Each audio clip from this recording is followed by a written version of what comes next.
You're watching Northern Crimes. June 28th, 1959, Stettler, Alberta. You're a police officer making what should be a routine welfare check. The Cook family hasn't been seen in days, and neighbors are starting to worry. Their house sits quiet on the edge of town, curtains drawn against the summer heat. You knock on the front door. No answer. The station wagon is missing from the driveway. But that's not unusual. Maybe they went visiting relatives. Maybe they took a trip. You walk around the property, checking windows, looking for signs of life. Everything appears normal. Too normal. Kind of stillness that makes the hair on the back of your neck stand up. You notice the garage door is slightly ajar, and there's something dark staining the concrete floor just inside. You push the door open wider. The smell hits you first, metallic and wrong. Then you see the bloodstains, lots of them. Your flashlight beam cuts through the shadows, revealing drag marks leading toward the back of the garage, toward the grease pit, where mechanics used to work on cars. You approach slowly, dreading what you might find. The wooden cover has been hastily replaced, but it's sitting crooked. Your hands shake as you lift it. 7 bodies, a father, a stepmother, and 5 children, all in their night clothes, all stacked like cordwood in the darkness below. In this episode, we explore the Alberta murders, cases that shattered the prairie's peaceful facade and revealed that in Canada's vast wilderness, evil can hide in plain sight, and sometimes the most horrific events happen in the places that feel safest. This is Northern Crimes.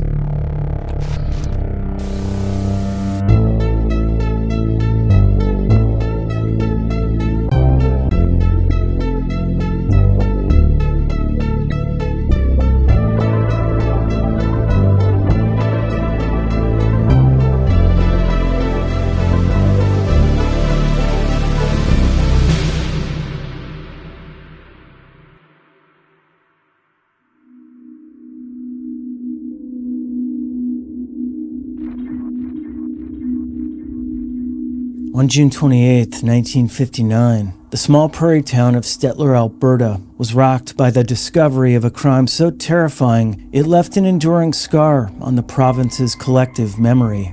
The entire Cook family, Father Raymond, stepmother Daisy, and 5 children, all aged 3 to 9, was found murdered and hidden in a grease pit beneath their garage.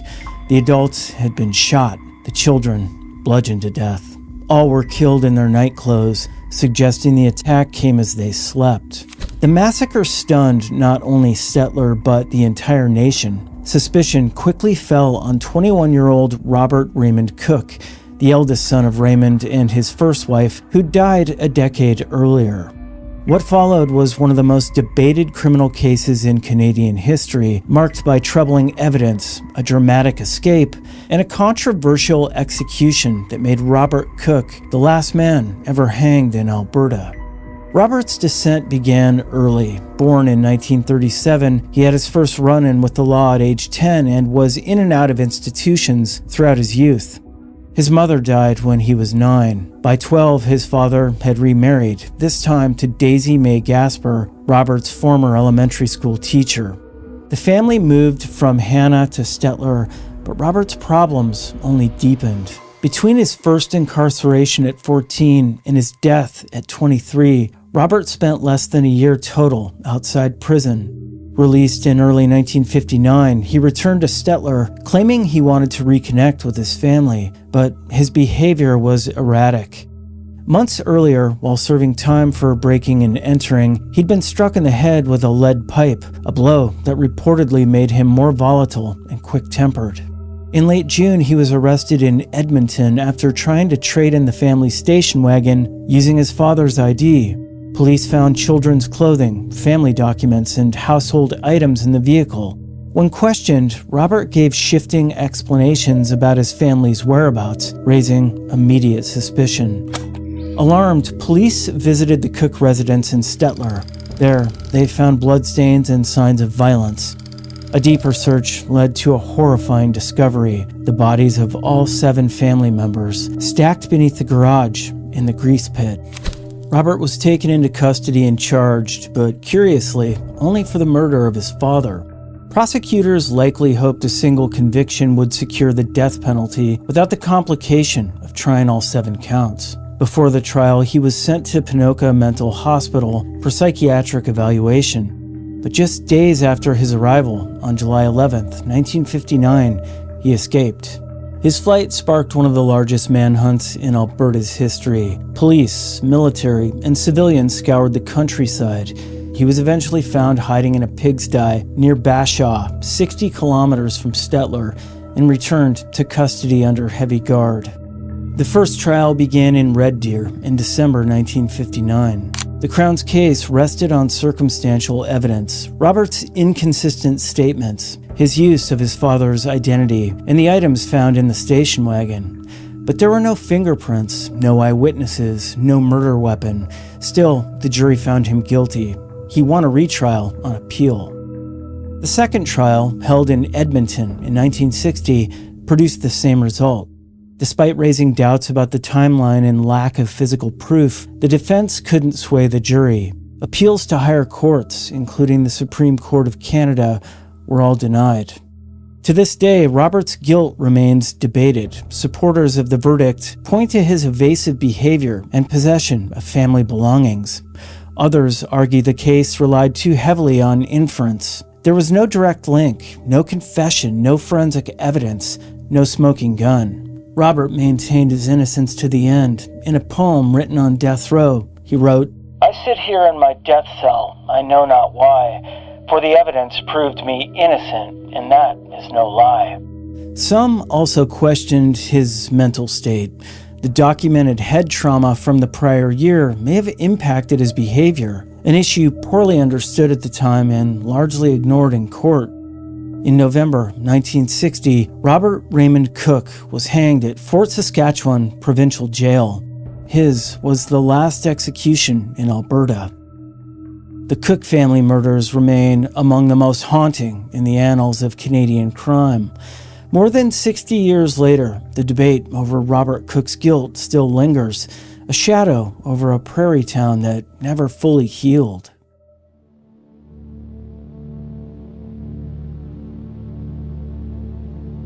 On March 3, 2005, a routine property seizure in rural Alberta turned into the deadliest day for Canadian law enforcement in modern history. What began as a simple attempt to repossess a truck escalated into a calculated ambush that left 4 young RCMP officers dead and raised disturbing questions about policing in remote areas, officer safety, and the lingering danger posed by violent offenders. The tragedy unfolded on the farm of James Roscoe, a 46-year-old with a long and disturbing criminal history that included sexual offenses, weapons violations, and threats against police. His property, located 11 kilometers north of Rochfort Bridge near Mayerthorpe, Alberta, had become a fortress of paranoia. Though under a firearms ban, neighbors and police both knew he was heavily armed and dangerously unhinged. On March 2nd, 2 civil bailiffs arrived at the farm to repossess a truck Roscoe had purchased but never paid for. When they encountered his aggressive Rottweilers and hostile behavior, they wisely called for RCMP backup. By the time officers arrived, Roscoe had fled. What they found on the property would change everything. Inside a large Quonset hut, officers uncovered a sophisticated marijuana grow-op and numerous stolen vehicles, in various stages of being stripped for parts. The scene suggested organized criminal activity, and a search warrant was quickly requested. In the meantime, 2 constables, Anthony Gordon from Whitecourt and Leo Johnston from Mayerthorpe, were left to guard the scene overnight. What officers didn't know was that Roscoe hadn't fled in panic. This was a man who'd spent years preparing for war with police. He owned radio scanners tuned to RCMP frequencies, kept intelligence files on local officers, including their names and vehicle numbers, and had weapons stashed throughout the property. After abandoning his truck at his aunt's house nearly 40 kilometers away, Roscoe sought help from a local acquaintance, Sean Hennessy, and Hennessy's brother-in-law, Dennis Cheeseman. Despite expressing reluctance, the two eventually agreed to drive Roscoe back towards the farm. During the ride, Roscoe ranted about getting revenge on the Mounties, describing what Hennessy would later call devil talk. Between 1 and 3 a.m., the men dropped Roscoe off near the property. He wore socks over his boots to muffle his footsteps in the snow and carried a Winchester rifle provided by Hennessy. He crept back onto the farm in darkness, determined to ambush the officers guarding the scene. The next morning, 2 more constables arrived, Brock Myrle and Pete Sheeman, along with 2 members of the RCMP's auto theft unit. At approximately 10 a.m., the 4 Mounties entered the Quanton hut to continue the investigation. Inside, hidden behind equipment and camouflaged by a sheet, Roscoe waited. As the officers worked, he opened fire with a Heckler & Koch semi-automatic rifle, killing all 4 almost instantly. Only Constable Johnston managed to return a single shot before falling. Outside, the 2 auto theft investigators heard the gunfire and spotted Roscoe emerge from the building, eerily calm and armed. He fired at Constable Vigor, wounding him. Vigor returned fire, striking Roscoe in the hand and thigh. Bleeding, Roscoe retreated into the Quanton and ended his life with a self-inflicted gunshot wound to the chest. The loss was devastating. All 4 Mounties were young and just beginning their careers. Constable Anthony Gordon, 28, had been with the RCMP since 2002. Constable Leo Johnston, 32, had married just months earlier. Constable Brock Myrle, 29, had graduated from the RCMP Academy less than 3 weeks before the shooting, and Constable Peter Sheeman, 25, had served in Mayerthorpe since 2000. The subsequent investigation uncovered how Hennessy and Cheeseman had helped Roscoe return to the farm and provided him with a weapon. Both were initially charged with first-degree murder as parties to the offense. In 2009, they pleaded guilty to manslaughter. Hennessy received 10 years in prison, Cheeseman 7. The Mayerthorpe tragedy sent shockwaves through Canada. Critics called attention to the RCMP's outdated equipment and questioned why officers guarding such a volatile scene were left so vulnerable. The incident led to reforms in police procedures, including improved tactical training, upgraded body armor, and expanded access to more powerful firearms. Memorials in Mayerthorpe and Whitecourt now honor the fallen. Known collectively as the Fallen Four, their names have become a solemn symbol of the danger that police face, especially in remote parts of Canada, where backup is scarce and violence can come without warning.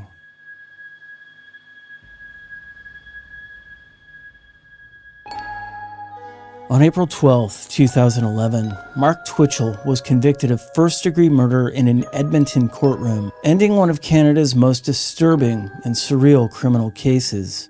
Dubbed the Dexter Killer by international media, Twitchell was a 31-year-old aspiring filmmaker whose fascination with a fictional vigilante serial killer led him to commit a very real and brutal murder. Twitchell seemed like an unlikely suspect. Born on July 4, 1979, he was a married father living in Edmonton with dreams of making it big in the film industry. In 2007, he directed a Star Wars fan film titled Secrets of the Rebellion, which featured a cameo by Jeremy Bulloch, the actor who played Boba Fett in the original trilogy. To friends and collaborators, he was creative, charismatic, and driven, just another indie director chasing a dream. But beneath that polished image was a far darker obsession. Twitchell idolized the character Dexter Morgan from the Showtime series Dexter, a forensic blood analyst who moonlights as a methodical vigilante killer. Twitchell created a Facebook profile under Dexter's name and frequently posted about how much he related to the character. In one chilling post, he wrote, "I have way too much in common with Dexter Morgan." In September 2008, Twitchell rented a garage in South Edmonton under the pretense of filming a horror short titled House of Cards. The plot? A man lures strangers through online dating sites and murders them in a hidden garage. Unbeknownst to his cast and crew, Twitchell was using the film set to build a real-life kill room. His first victim was Guy Tetreault, a 33-year-old who'd responded to a fake dating profile under the name Sheena on the Plenty of Fish website. On October 3, 2008, Tetreault arrived at the garage expecting a date. Instead, he was ambushed by a man in a hockey mask wielding what appeared to be a gun. After a violent struggle, Tetro managed to escape. Embarrassed and confused, he chose not to report the incident. Twitchell wouldn't make the same mistake again. 1 week later, on October 10, 2008, 38-year-old Johnny Altinger answered the same fake dating profile. Like Tetro, he was lured to the garage, only this time the attack was successful. Altinger was killed shortly after entering, never to be seen alive again. When Altinger didn't return home or show up for work, friends grew concerned. He'd emailed them directions to his date, and when police followed the trail, it led directly to Twitchell's rented garage.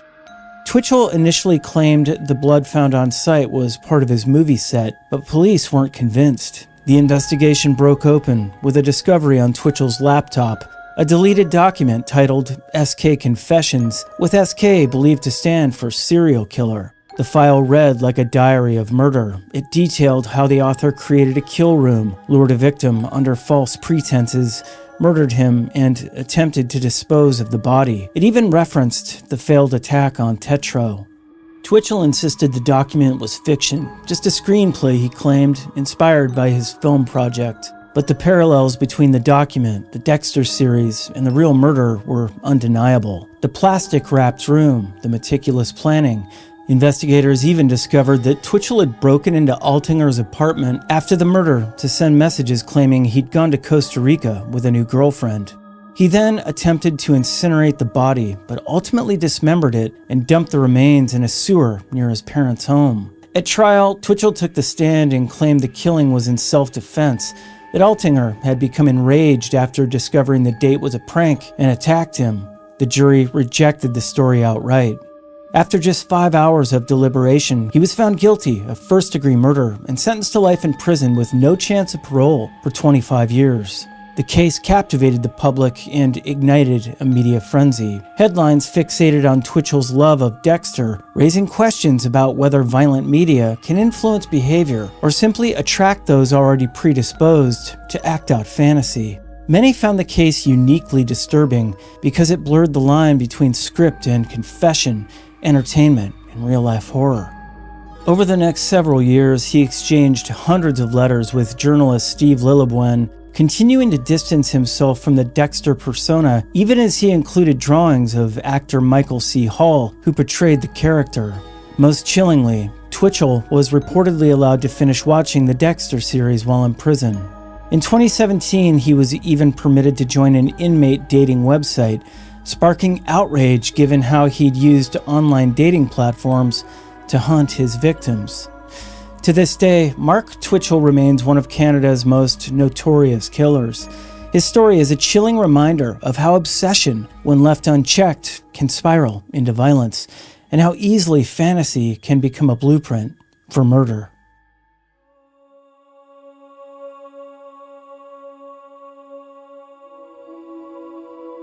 On December 15, 2011, at approximately 3:30 a.m., gunshots shattered the quiet along Highway 2 near Claresholm, Alberta.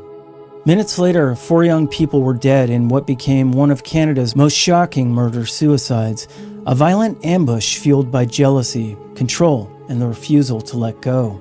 It began the evening before at a pub in Lethbridge, where friends gathered to celebrate Tanner Craswell's 22nd birthday. Tanner, a rising star with the Lethbridge Bulls baseball team, was from Prince Edward Island and had recently been named Rookie of the Year in the Western Major Baseball League. With him that night were his girlfriend, Shayna Conway, also 21 and from PEI, and his best friend and teammate, Mitch McLean, 20. Rounding out the group was Tabitha Steppel, a local woman and friend of Shayna's. But what started as a celebration quickly took a dark turn. Tabitha's ex-boyfriend, 21-year-old Derek Jensen, unexpectedly showed up at the bar. A paramedic trainee in Edmonton, Jensen had struggled to accept the end of his relationship with Tabitha, which had ended weeks earlier around Halloween. That night, his bitterness spilled into violence. Witnesses saw him confront Tabitha and shove her out of her chair in a disturbing display of possessive rage. After a heated exchange, Jensen left the bar, but his presence lingered. Throughout the evening, Jensen continued to call and harass Tabitha, In one phone conversation, he issued a chilling threat. "This night's not going to end well for you. I hope you know that." Meanwhile, Tanner and Mitch had early morning flights out of Calgary to spend Christmas with their families in PEI. Tabitha offered to drive them to the airport in her Ford Escape, with Shayna riding along. Around midnight, the four friends left Lethbridge and headed north on Highway 2, unaware that Jensen was following them. He wasn't just stalking them, he was hunting. Armed with a 9mm handgun, a Winchester rifle, and a loaded 12-gauge shotgun, all legally registered, Jensen was carrying enough firepower to wage war. He'd loaded his green Pontiac Sunfire with weapons and rage, and he was closing in. Around 3 a.m., the group stopped at a 7-Eleven in Claresholm for snacks. Surveillance footage later showed them laughing and relaxed, completely unaware they were being watched. Moments later, they were back on the highway, headed for Calgary. Jensen followed closely. Roughly 30 minutes later, near Claresholm, he rammed their SUV from behind, forcing them to stop on the shoulder of the highway. Shayna Conway, who was driving, stepped out to confront the driver, only to come face to face with Jensen and the barrel of a handgun. What followed was execution-style violence. Jensen shot Shayna 3 times, then opened fire on the vehicle, killing Tabitha and Tanner Craswell inside. Mitch McLean managed to flee the SUV, but Jensen shot him down as well. Mitch was found alive in a roadside ditch, but died shortly after being airlifted to Foothills Medical Center in Calgary. With the massacre complete, Jensen turned the gun on himself and ended his life with a single shot. Police arriving at the scene found 3 bodies at the roadside and 1 critically wounded survivor. Shayna Conway, despite being shot 3 times, had managed to crawl to a phone and call 911. She would become the sole survivor and only eyewitness to what happened that night. The investigation revealed how meticulously Jensen had planned the ambush. The fact that he was armed with 3 different weapons and followed the group for hours left little doubt. This wasn't a spontaneous act of rage, it was a calculated execution. The tragedy devastated communities around Alberta and Prince Edward Island. Tanner and Mitch were more than promising athletes. They were beloved sons, teammates, and friends with futures that seemed limitless. Instead of celebrating Christmas with their families, their loved ones received news no one is ever prepared for. Shayna Conway would go on to recover physically, but the emotional toll remains unimaginable. She lost her friends and her sense of safety in a single moment, and carries the burden of being the one left behind to remember it all. The Claresholm highway murders remain a haunting example of how obsession, when left unchecked, can turn lethal. In the middle of Alberta's vast landscape, 4 young lives were stolen by a man who couldn't accept the word no. These 4 cases, spanning more than 50 years, reveal how violence in Alberta has often arrived without warning, in towns that seem safe among people who once seemed trustworthy. They expose the fragile boundaries between order and chaos, justice and doubt. Some crimes triggered national debates, others left only silence in their wakes, all of them left behind questions that still echo across the province. In a place where distance can delay help and isolation can mask intent, Alberta's vastness has at times worked in a killer's favor. Because here, in one of the most open landscapes in North America, the darkest stories don't always stay buried. Some are still out there, waiting to be uncovered.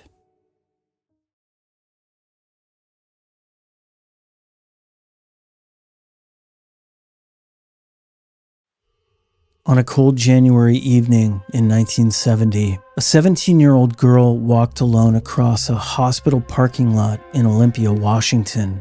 The yellow interior light of her station wagon flickered on, and moments later, Patricia Garrison collapsed beside it, bleeding from nearly 20 stab wounds. A hospital employee found her barely conscious. Before slipping into shock, Patricia uttered a few cryptic words. She suggested she wasn't supposed to say who had driven her there. She held on for 32 hours before succumbing to her injuries.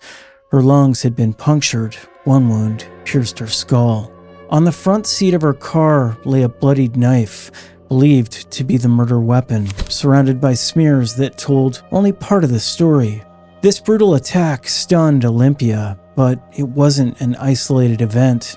Over the next few years, the quiet capital and surrounding Thurston County would become the backdrop for a series of killings and disappearances that shook the community and left investigators chasing shadows.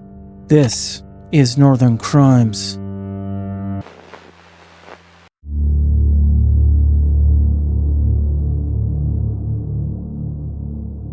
Four years after Patricia Garrison's murder, another young life disappeared, this time without a sound.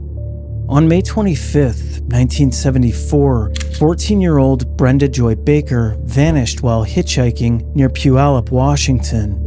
It was a warm spring day, and Brenda had told friends she planned to meet a soldier stationed at Fort Lewis. In the 1970s, hitchhiking was common among teens, seen more as a rite of passage than a risk. Brenda was one of 7 children and had a history of running away, but this time felt different. She hadn't packed a bag or taken any money. When she didn't come home for the evening, her parents grew alarmed. They filed a missing person report before the day was over. For weeks, the silence deepened. Then, on June 17, 1974, 3 hikers wandering the edge of Miller Sylvania State Park stumbled across something terrible. Near a clearing, partially hidden beneath 2 logs and a scattering of brush, lay the decomposing remains of a young girl. The scene was bleak. From the waist up, the body had nearly disintegrated. Time, heat, and the elements had erased her features. Only through dental records could authorities confirm it was Brenda. The medical examiner estimated she'd been dead for nearly a month, likely killed not long after she disappeared. The cause was listed as probable strangulation or knife wounds, but the advanced decomposition left little certainty. Her death, it turned out, wasn't the only one. Just months earlier, in November 1973, 14-year-old Catherine Devine had also vanished while hitchhiking, this time near Olympia. Her body was discovered in Capitol State Forest 11 days later. Her throat had been slashed, her clothing torn open, the remote woods a silent witness to another act of violence. 2 teenage girls, both hitchhiking alone, both found dead in wooded areas of Thurston County, both left behind barely a trace of their final hours. The similarities were chilling, and for investigators, it was no longer possible to view these cases in isolation. As detectives worked to piece together what had happened to Catherine Devine and Brenda Baker, unsettling connections began to surface. Both girls were young, just 14. Both were last seen hitchhiking near Olympia, and both were found murdered in remote forested areas of Thurston County, left exposed to the elements and the passing of time. The parallels were striking, and then came something far stranger. An anonymous caller phoned the Thurston County Sheriff's Department in the months following the murders. He claimed that in late November 1973, around the time Catherine Devine went missing, he'd been grouse hunting deep in the woods when he stumbled upon a shack. Inside, he saw a man with 2 girls, both around 12 to 14 years old. The caller said he sensed something was wrong, but left without intervening. When he later returned to the area in January, the shack had been abandoned. What remained, however, was grim. The carcasses of 6 dogs and 1 cat, skinned and stripped of their bones, littered the surrounding area. The bizarre scene raised questions about what had really taken place there. In early June 1974, the man claimed to have returned again and saw the same man near the shack. This time, when he returned with a friend on June 20, they were allegedly shot at. The timeline echoed the disappearances of Catherine and Brenda. While authorities couldn't verify all the details, the reports painted a disturbing picture: a remote hideout, repeated sightings, and potential threats to others who got too close. Additional witness reports added weight to the growing fear. A Seattle man named Bill Sullivan told investigators he'd seen a girl matching Brenda Baker's description hitchhiking near the Scott Lake interchange on I-5 in May 1974. He recalled her getting into an older, light-colored panel truck driven by a bearded man. The detail was chilling and specific. Despite these leads, investigators hit a familiar wall.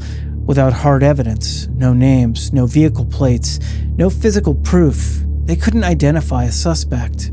But the pattern was there. 2 girls gone, 2 bodies in the woods, eyewitnesses pointing to a danger lurking just beneath the surface. And it wasn't over.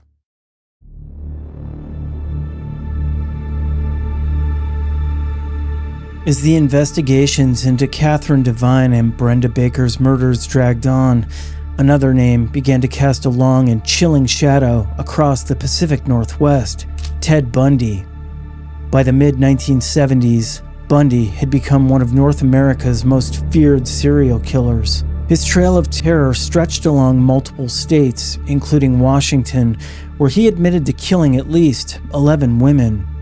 His victims were often young, white women with long brown hair parted down the middle, and his method was disturbingly calculated, luring them in with charm or fake injuries before attacking. The timeline of Bundy's known crimes overlapped with the murders in Thurston County. In May 1974, the month Brenda Baker vanished, Bundy was living in Seattle at the Rogers Rooming House and working for the Department of Emergency Services in Olympia. That put him less than 2 hours away from both the place Brenda was last seen and the wooded park where her body was found. And the similarities didn't end there. Brenda and Catherine matched Bundy's victim profile, hitchhiking alone, found in forested areas, and killed within his active timeline. The pieces seemed to fit. For years, many believed Bundy was the prime suspect. Even Bill Devine, Catherine's father, came to believe it. I needed to think it was somebody I could blame. But behind the circumstantial similarities, doubts remained. Bundy had never confessed to either murder, and while he later claimed to have committed crimes too brutal to admit, no forensic evidence ever tied him to Brenda or Catherine. In the absence of clear answers, the myth of Bundy loomed large.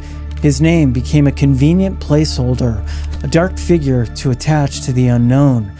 But in time, the truth would take a much different shape. In 2001, with forensic DNA analysis now advanced enough to re-examine old evidence, investigators sent samples from the Catherine Devine case to the Washington State Patrol Crime Laboratory. The results were immediate and shocking. The DNA didn't match Ted Bundy. Instead, it pointed to William Cosden Jr., a man that had been in the case file from the very beginning. Cosden wasn't a stranger to law enforcement. In fact, he'd been an early suspect back in 1973. He worked at the Restover Truck Stop, a family business near where Catherine was last seen. Witnesses had reported seeing blood on his clothing and in his truck on the night Catherine disappeared. And just hours later, that same truck mysteriously caught fire and burned. Yet with no hard evidence, investigators couldn't make the case. The blood and hair samples collected in 1973 were inconclusive. Without a confession or stronger physical evidence, the case stalled. In 1986, deputies returned and collected updated samples of Cosden's blood, hair, and saliva. But it wasn't until 15 years later, using modern DNA technology, that those samples finally connected him to the crime scene. When confronted, Cosden initially denied knowing Catherine Devine. Later, he admitted to having sex with her, but insisted he hadn't killed her. On March 7, 2002, the Thurston County Sheriff's Office announced that DNA evidence had ruled out Ted Bundy and identified William Cosden Jr. as the man responsible for Catherine Devine's murder. He was arrested and charged with first-degree murder, nearly 30 years after the crime. For investigators, it was the moment they'd waited decades to see. For the Devine family, it was the beginning of long-delayed justice. On July 29, 2002, nearly 29 years after Catherine Devine's murder, a jury in Thurston County Superior Court delivered its verdict: guilty. William Cosden Jr. was convicted of first-degree murder. Judge Daniel Bershauer sentenced him to life in prison, calling him a danger to society who should never be released. For the Devine family, the moment brought both grief and relief. Nearly 3 decades of unanswered questions had finally led to justice. For us, it's been 28 years of thoughts and thoughts and thoughts. It's finished. There's a justice system, and it works. But while Catherine's killer was finally behind bars, the case of Brenda Joy Baker remained unresolved, and the similarities between the two murders raised an uncomfortable question: was Cosden responsible for both?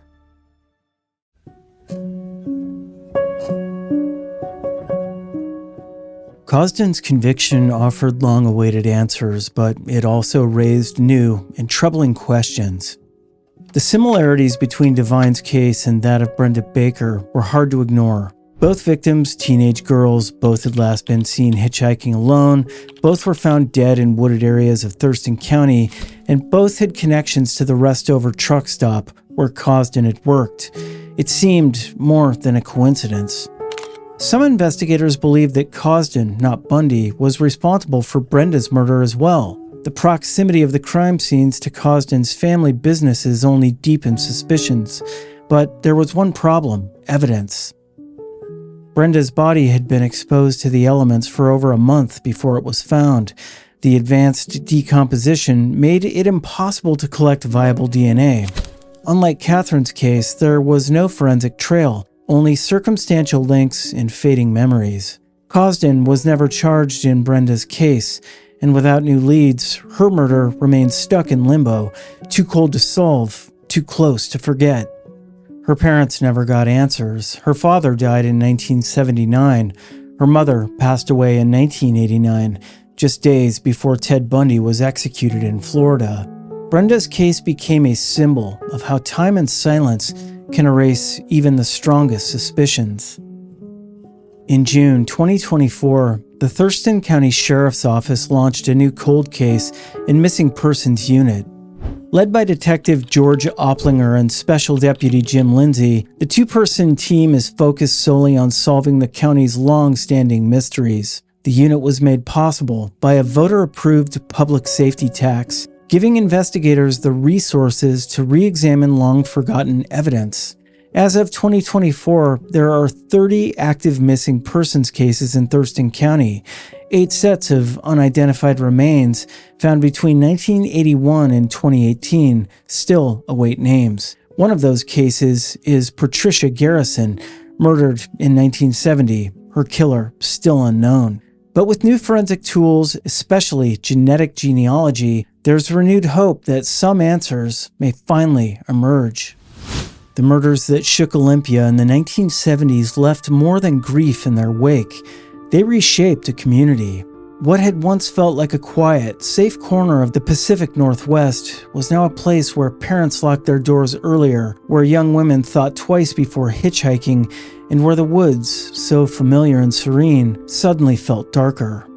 For investigators, the memories remain vivid. Patricia Garrison's body beside her car, Catherine Devine in Capitol State Forest, Brenda Baker beneath a tangle of brush in Miller, Sylvania.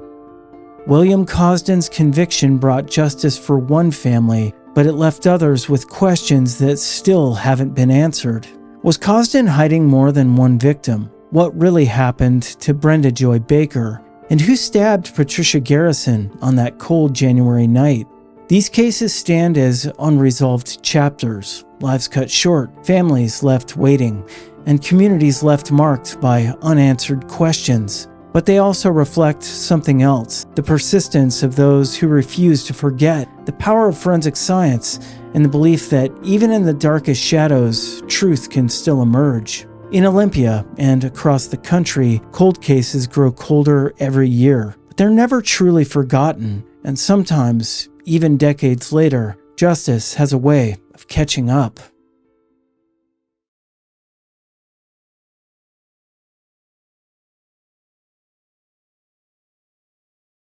The Oregon coast is a place of distinct beauty, where rocky shores meet pristine beaches.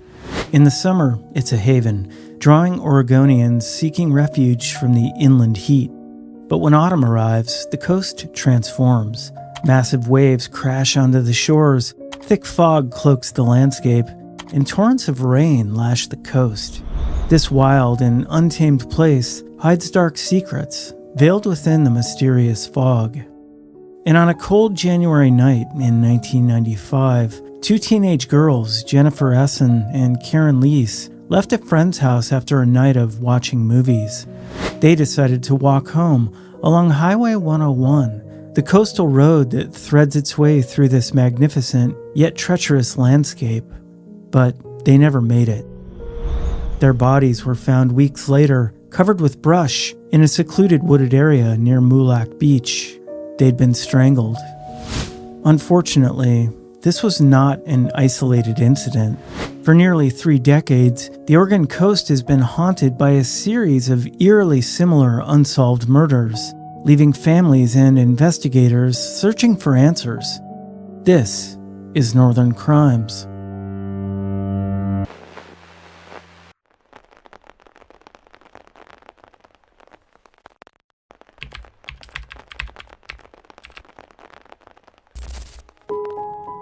In May 1992, 19-year-old Sheila Swanson and 17-year-old Melissa Sanders went camping with the Sanders family at Beverly Beach State Park.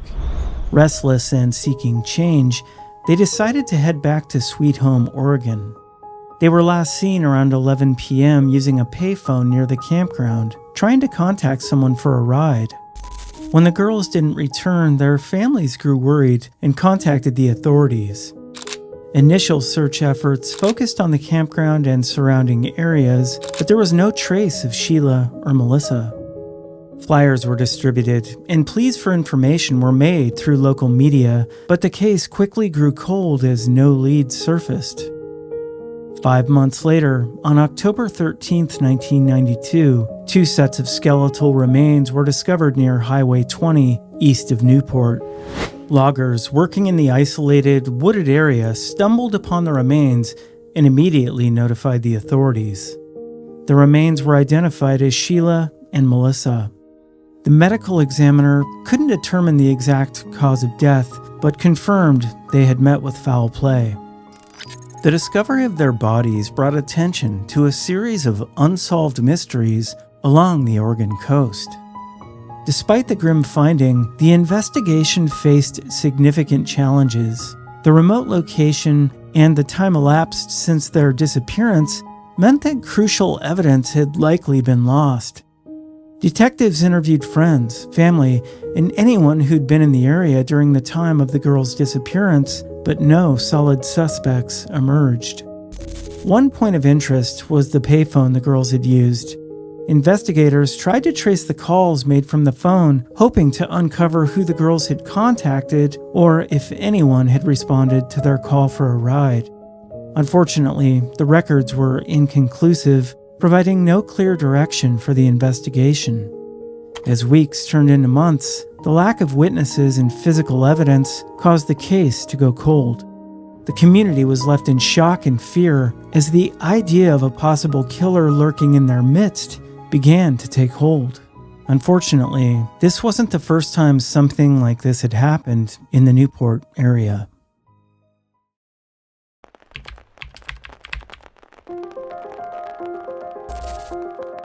In March 1984, 17-year-old Kelly Disney disappeared after an argument with her boyfriend, Robert Ellis. The couple had a tumultuous relationship, and on the night of March 8th, a party at their apartment led to a heated argument. Around 12:30 a.m. on March 9th, Kelly left the apartment determined to cool off by walking along Highway 20. Despite the cold, drizzly night, Kelly was seen by multiple witnesses. Ellis, concerned for her safety, found her standing on Highway 20 but couldn't persuade her to get back into his car. He left, and 2 men later offered her a ride, which she refused. A sheriff's deputy also found Kelly near Southeast Moore Drive, but she declined help, saying she was heading to a friend's house.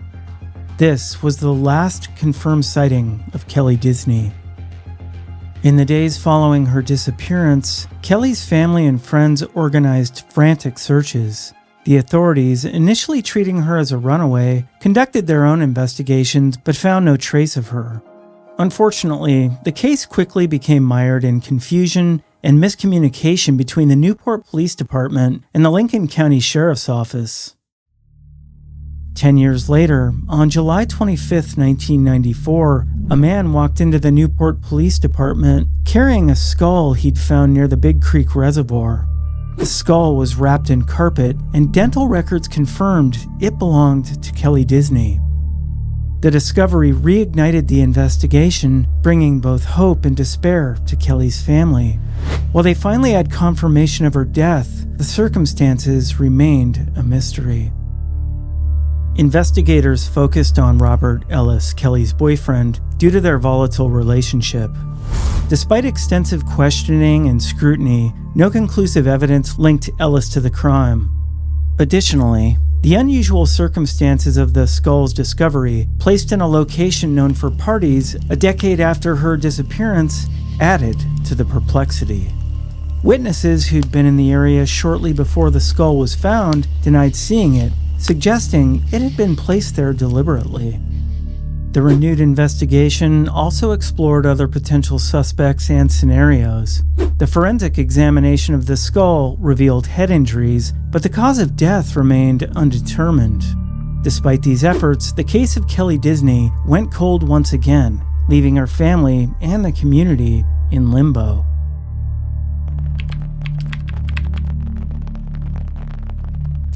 On January 27, 1995, 15-year-old Jennifer Essen and 16-year-old Cara Lease spent the evening at a friend's house in Newport, Oregon.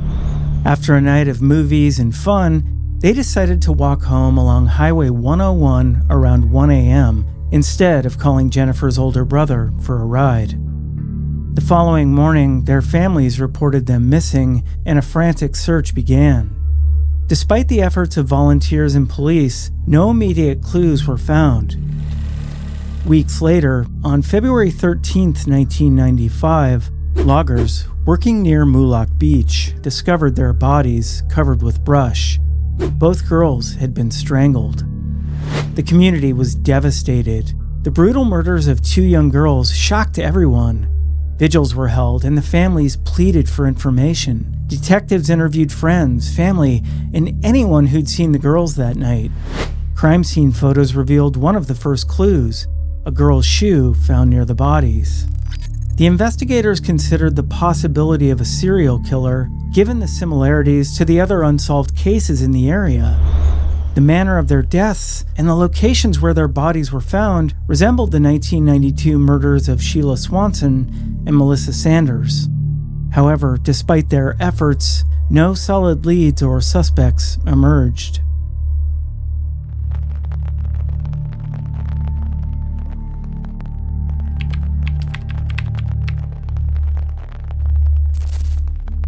Bobby Jack Fowler, a drifter with a history of violent crimes, emerged as a potential suspect in the Oregon Coast murders. Fowler's criminal record spanned several states and included numerous violent offenses, including assault. In 1995, Fowler was arrested in Newport after a woman fell from a balcony, escaping his violent assault. He was sentenced to 16 years in prison. Fowler was later linked to several murders in Canada through DNA evidence, particularly in British Columbia, where he was connected to the deaths of young women along the Highway of Tears. His transient lifestyle and criminal history made him a compelling suspect for the Oregon Coast murders. However, despite the initial suspicion and investigation, no conclusive evidence was found to link Fowler to any of the murdered women in the area.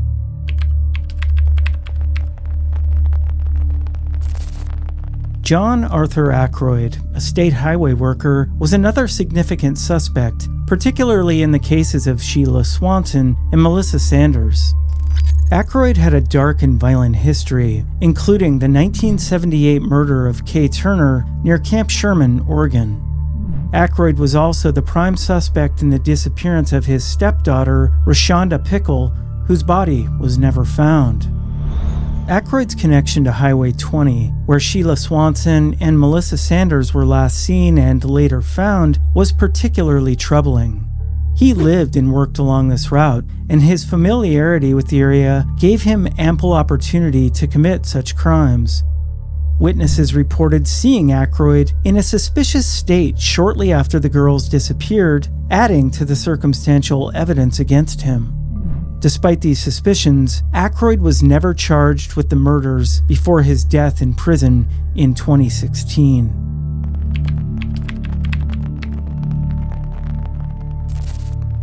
Robert Ellis, Kelly Disney's boyfriend at the time of her disappearance, was initially considered a suspect due to their tumultuous relationship and the argument they had the night she vanished.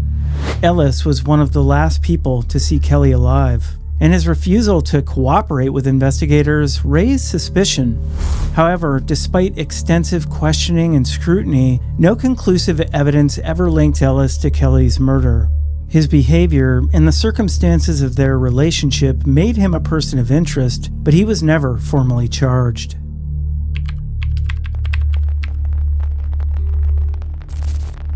The possibility of a local perpetrator or a transient killer remains a theory.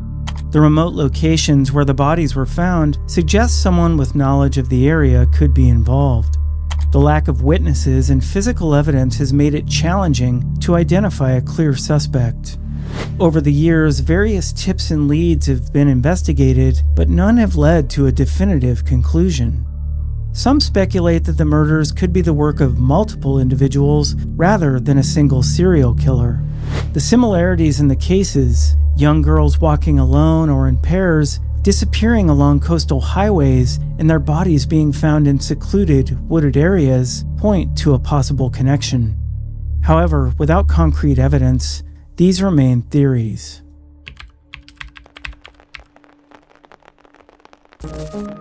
In the mid-2000s, the Newport Police Department re-examined these unsolved cases, spurred by advancements in DNA technology and new investigative techniques. Detective Ron Benson and Linda Snow, driven by a desire to bring closure to the families, took a fresh look at the evidence. The passage of time and lack of concrete evidence posed significant challenges, but their determination fueled the renewed investigation. Despite receiving over 300 tips, the investigation struggled to gain traction. Each tip was meticulously examined, but none provided the definitive breakthrough needed to solve the cases. Public appeals and media coverage played a crucial role in generating new leads. Angela Dodds, Kelly Disney's sister, spearheaded a poster and sign campaign in Lincoln County to keep her sister's memory alive and draw attention to the case. Her efforts, along with those of other families, brought renewed focus and community support. In 2009, Lincoln County District Attorney Rob Bovitt reactivated the Major Crimes Team to re-examine the unsolved homicides. New detectives, equipped with advanced DNA technology and national criminal databases, began reviewing evidence and re-interviewing witnesses.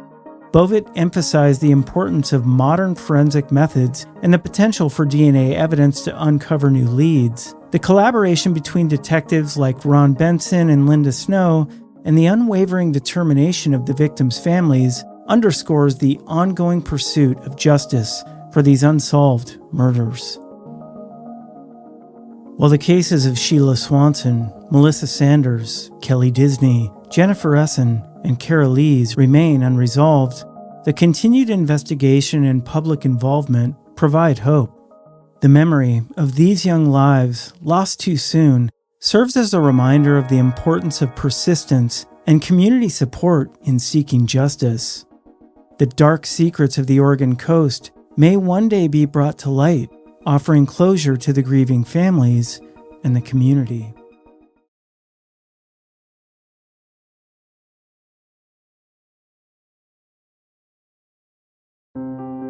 Saskatoon, Saskatchewan, October 1994. A lone hunter makes his way through a remote wooded area just southwest of the city.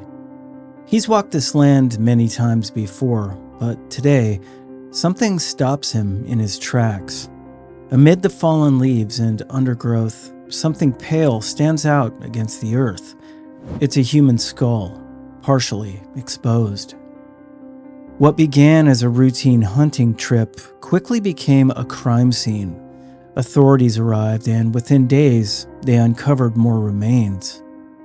The discoveries raised urgent questions. Who were these victims? How had they ended up in this isolated place?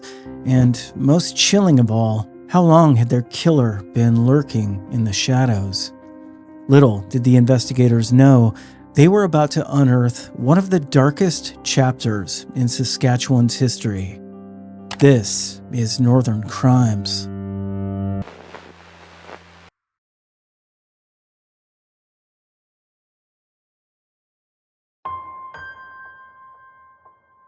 In the early 1990s, Saskatoon was a city on edge. For years, Indigenous women had been disappearing, their cases often dismissed or overlooked. Families had reported their loved ones missing, but answers were scarce. Many of these women were young. They were daughters, sisters, mothers. They had dreams and lives of their own. Among them was 16-year-old Shelley Napope, a teenager from the Duck Lake area. Described as outgoing and full of life, she had dreams of becoming a teacher. But in 1992, she vanished after last being seen in downtown Saskatoon. Eva Taysup, 30, was a mother of 4 from the Yellow Quill First Nation. Her family described her as fun-loving and fiercely protective of her children. She disappeared in 1992 without a trace. Kalinda Waterhen, 22, was known for her kindness and love for her family. She'd been struggling with difficult circumstances, but was working toward a better future. She too vanished in 1992, her fate unknown. For over 2 years, their families waited in agony, hoping for answers, but with little media attention and no significant leads, their cases remained open and unsolved. Then, the gruesome discovery in 1994 would finally force authorities to take a closer look. Who was behind these deaths, and how many more victims might be out there?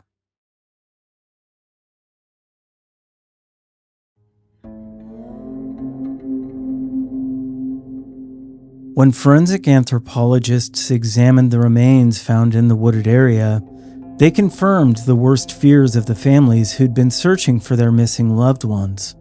The bodies were identified as Napope, Taysup, and Waterhen. The trio of women had been missing for years, their fates unknown until now. With the confirmation that these were homicide victims, the Royal Canadian Mounted Police, or RCMP, launched an expansive investigation. They scoured missing persons reports, re-interviewed witnesses, and pieced together the final known moments of these women's lives. As detectives worked the case, disturbing patterns began to emerge. The victims shared commonalities beyond their tragic ends. They were all Indigenous women. They all vanished from the same city, and their bodies were all found discarded in the same remote location. The similarities were too striking to ignore. Investigators turned to local police records, hoping for a breakthrough, and that's when a name started appearing again and again, one that sent a chill through the law enforcement community: John Martin Crawford. Crawford was a man with a history of violence. His name was tied to past crimes, some of them disturbingly similar to these murders. As detectives continued combing through the old records, John Martin Crawford's name appeared with disturbing frequency, and what they uncovered about his past was even more chilling. In 1981, at just 19 years old, Crawford had been convicted of manslaughter for the brutal killing of 35-year-old Mary Jane Sirloin in Lethbridge, Alberta.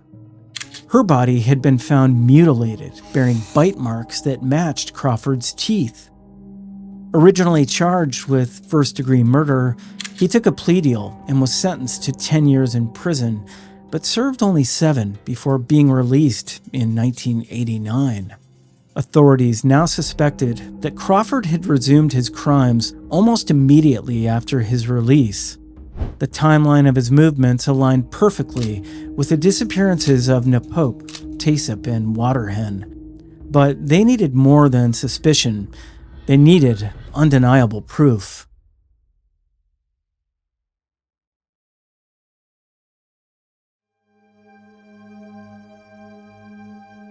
Police put Crawford under intense surveillance, watching his every move. It was during this period that they witnessed a shocking event, one that would later be cited as a devastating failure of the justice system. One night, Crawford picked up a woman named Teresa Kamach. Like many of his previous victims, she was an indigenous woman living in Saskatoon. Crawford had a pattern. He targeted women who were vulnerable, women society had already overlooked. Under police watch, Crawford drove Kamach to a secluded area, and there, inside his car, he violently assaulted her, leaving her bruised, bloodied, and barely able to move. When he was finished, he abandoned her on the street, and what happened next defied all logic. Instead of going after Crawford, the man with a known violent history who had just been witnessed assaulting a woman, the police arrested Kamach. Why? Because she was intoxicated. Despite having just seen the attack, officers claimed she was disruptive and booked her instead of the man who'd brutalized her. Meanwhile, Crawford drove away without any consequence. It was a devastating failure of justice. A man suspected in multiple disappearances had just been handed a free pass, and for at least 1 more year, he would remain a free man until police could finally gather enough evidence to bring him down. In spite of the setback, detectives pressed on. They gathered witness statements, including testimony from a former associate of Crawford's who had first-hand knowledge of his crimes. The final piece of evidence came from forensic specialists.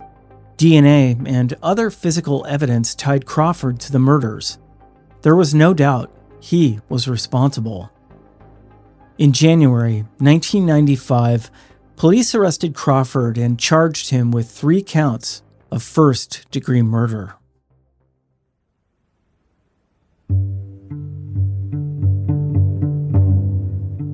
In 1996, after years of uncertainty for the victims' families, John Martin Crawford stood trial in a Saskatoon courtroom.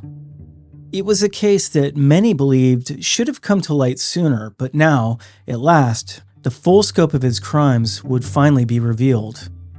The prosecution laid out a chilling case, detailing how Crawford had lured his victims, subjected them to horrific crimes, and discarded their remains in the remote wooded area. Forensic evidence, witness testimony, and chilling confessions all pointed to one undeniable truth. Crawford was a predator who'd been hunting Indigenous women in Saskatchewan for years. One of the most damning pieces of evidence came from a man named Bill Corrigan, a former associate of Crawford's who had first-hand knowledge of his crimes. On the witness stand, Corrigan recounted in disturbing detail how Crawford had targeted vulnerable women, coaxed them into his vehicle, and later bragged about what he'd done. Prosecutors played taped conversations between Crawford and Corrigan that had been secretly recorded during the investigation.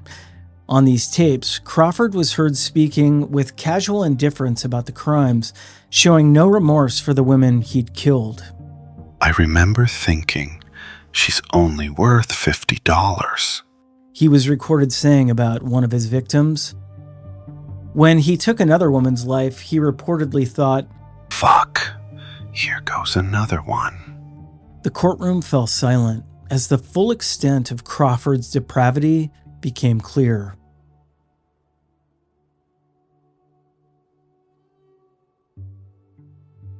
For the families of Shelley Napope, Eva Tysup, and Kalinda Waterhen, the trial was a devastating ordeal.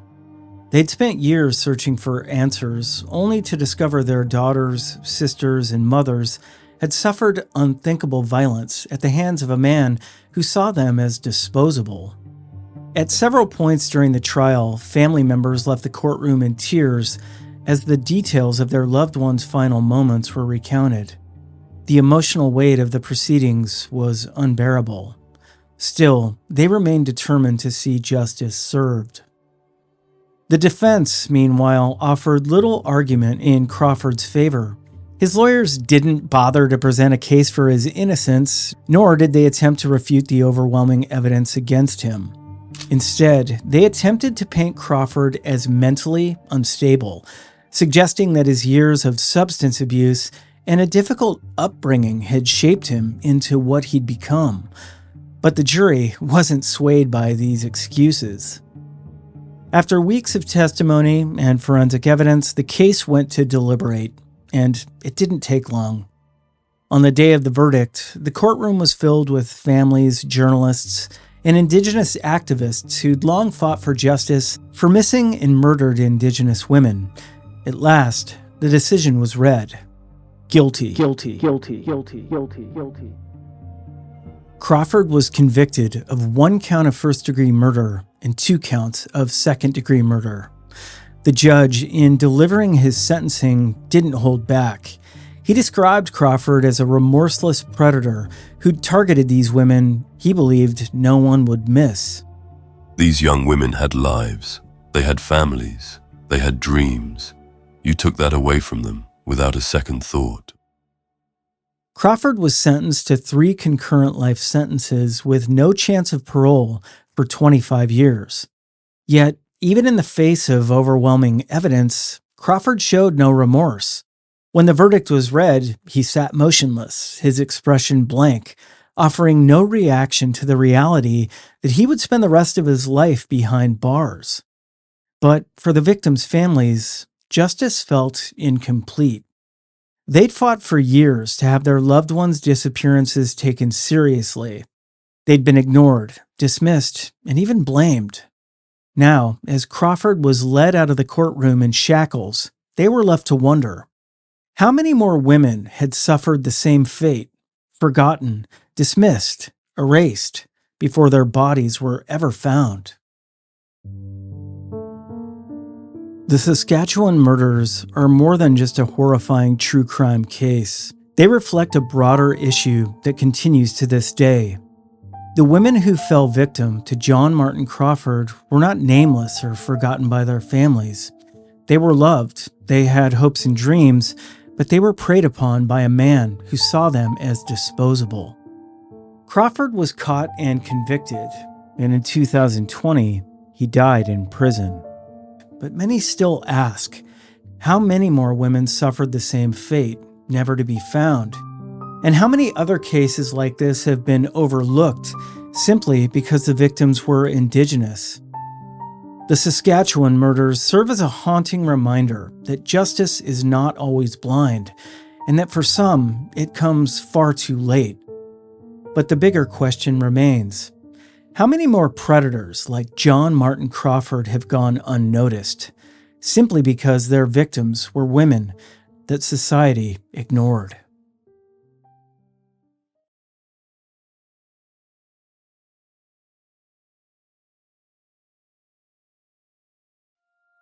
July 7th, 2012. What should be a peaceful weekend getaway into the Alaskan wilderness instead becomes the start of one of Alaska's most haunting unsolved disappearances. Valerie Sifsoff, a 43-year-old woman with deep ties to the state's fishing communities, vanishes from Granite Creek Campground without a trace.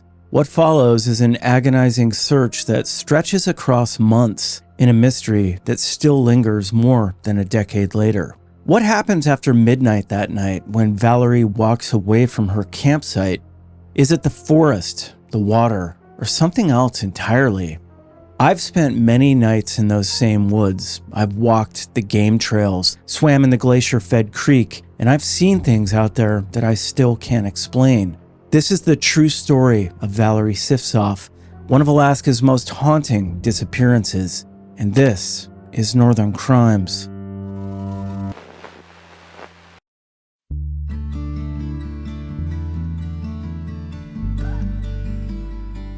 Granite Creek Campground sits tucked in the heart of Alaska's Chugach National Forest at mile 64 of the Seward Highway. It's remote but accessible, a place where locals and travelers alike go to disconnect.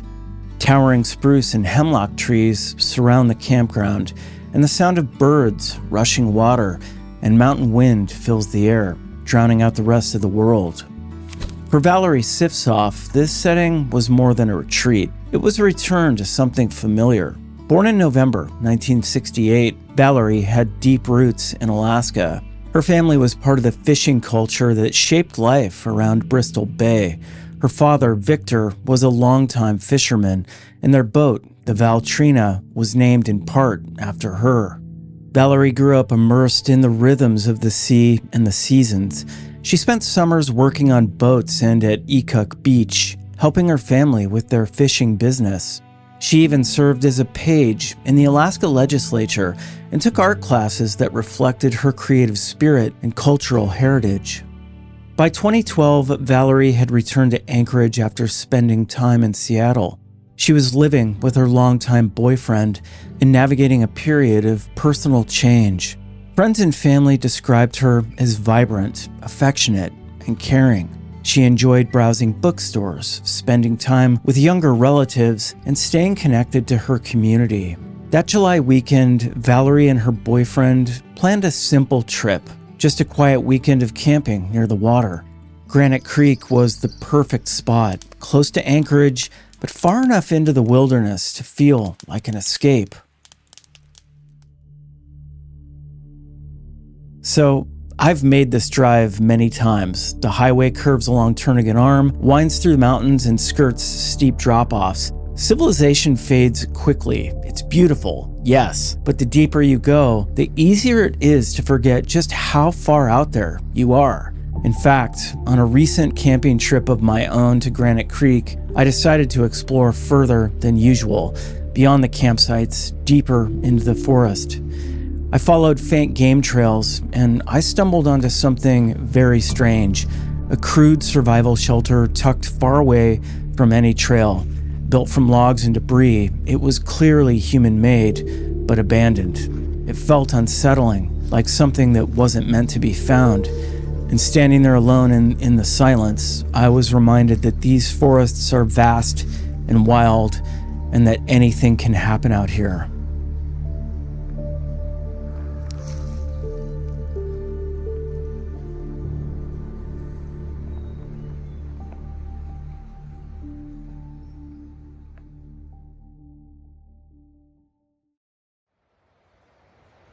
It's weird, man. It's honestly like super creepy back here.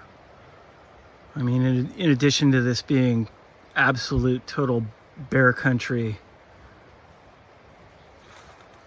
it doesn't take long behind this campground where you just kind of, I don't know, man. If you weren't good with direction, you could get turned around real quick, and I don't know. I also think about Valerie Sifsof, who disappeared in this campground a bunch of years ago. I think about her every time I come here, and I don't know, man, just seeing this little shelter here just freaked me out. Whoever was out here dropped trees with what looks like an axe. Some other trees dropped here. I mean, it's like, was somebody like squatting here?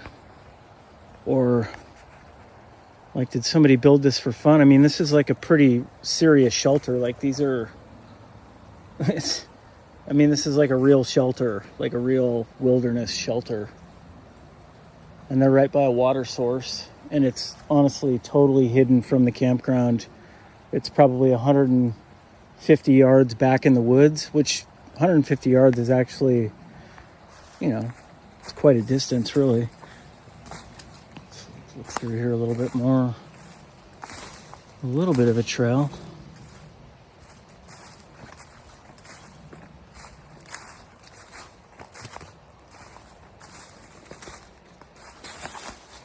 A tree that got cut. But then the trail just kind of disappears. I mean, there's not really a trail. It just kind of disappears.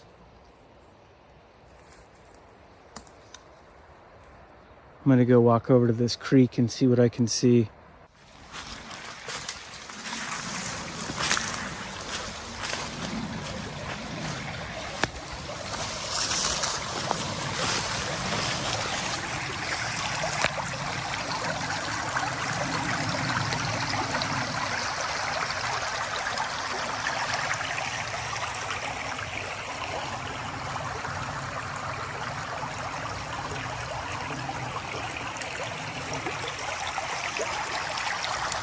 I don't know, maybe I'll cross this thing tomorrow morning if the weather's good and see if I can find more of a trail here that heads over to the main river.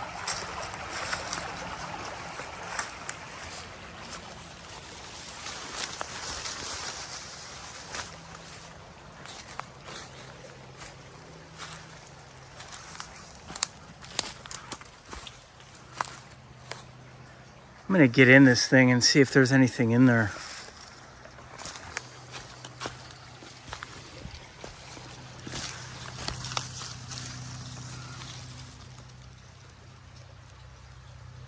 Doesn't look like it.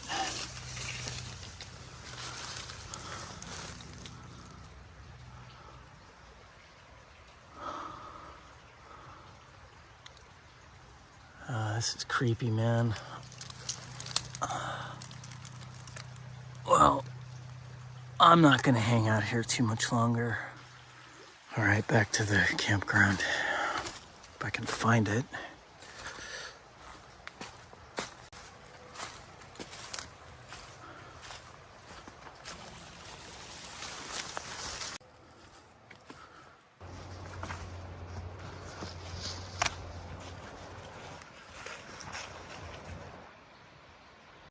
Okay, here's the trail that I had blazed through earlier.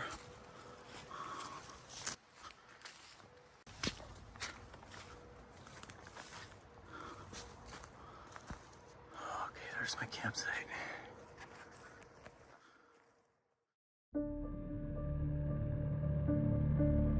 That night, campground was quiet.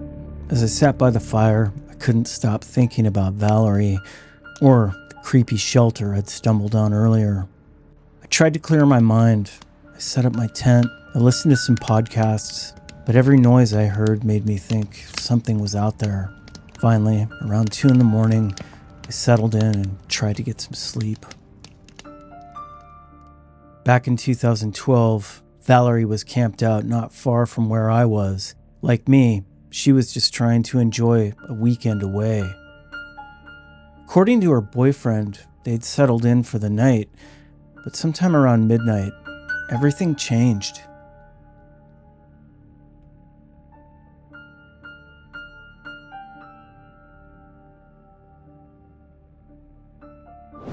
The only real account of what happened that night comes from Valerie's boyfriend. He told investigators that they'd gotten into an argument and that Valerie walked off into the night. This was something he said wasn't unusual in their relationship. They often gave each other space after disagreements, but this time, Valerie didn't come back. She left behind her keys, her ID, her phone, everything. Days passed with no sign of her, and it wasn't until July 11th, 4 full days later, that she was reported missing to the Alaska State Troopers. The delay raised questions. Why wait 4 days to report someone missing in such remote terrain? Her boyfriend claimed they often gave each other space, but 4 days in the Alaskan wilderness seemed dangerously long. Later, it would come out that he thought she had gotten back to Anchorage somehow and just chose not to contact him. But unfortunately, he was wrong. The details in the report were chilling. Valerie was last seen wearing a black sweatshirt-style jacket, blue sweatpants, and black boots. She stood 5'5" and weighed around 120 pounds. She'd vanished into some of the roughest terrain in the state. The search effort that followed was enormous. Valerie's father, Victor, was fishing in Bristol Bay when he first got the call. He flew back to Anchorage immediately and rushed to the campground. He would spend the next several months consumed by the search for his daughter. Family, friends, troopers, military personnel, and volunteers all joined in. They covered every inch of the surrounding forest on foot, scoured the riverbanks, and sent helicopters overhead. Boats searched nearby waters, including the 6 Mile River. Search dogs traced scent trails that led nowhere. The terrain worked against them at every turn. Granite Creek is swift and cold, fed by melting snow and heavy summer rains. The forest around it is a maze of dense alders, trees, steep ravines, game trails, and old logging roads. At night, it's nearly impossible to navigate without light, or at least a sense of direction. And out there, believe me, it's easy to get turned around. Despite the best efforts of everyone involved, no trace of Valerie was found during those first critical weeks. And then the weather turned. A brutal storm swept through the region, dumping 9 inches of rain, even some snow. The search had to be suspended. But the family never stopped. They organized their own searches. They posted flyers and launched a blog to keep Valerie's name in the public eye. They knew the odds were shrinking, but they refused to let the trail go cold. Then, a few months later, something finally surfaced. In the fall of 2012, clothing matching what Valerie had been wearing was found near 6 Mile Creek. A green shirt, a black DKNY hoodie, items her family immediately recognized. It was a devastating discovery. For those who understood the currents and the river system in Alaska, the meaning was clear. If Valerie had fallen into the creek, the water could have carried her clothing far from the point of entry, while her body remained hidden. That discovery reignited the search, but also raised new questions. If she'd fallen into the creek, how did she get to that location? Had she wandered farther than anyone thought? Or was she somewhere else entirely before ending up near the water?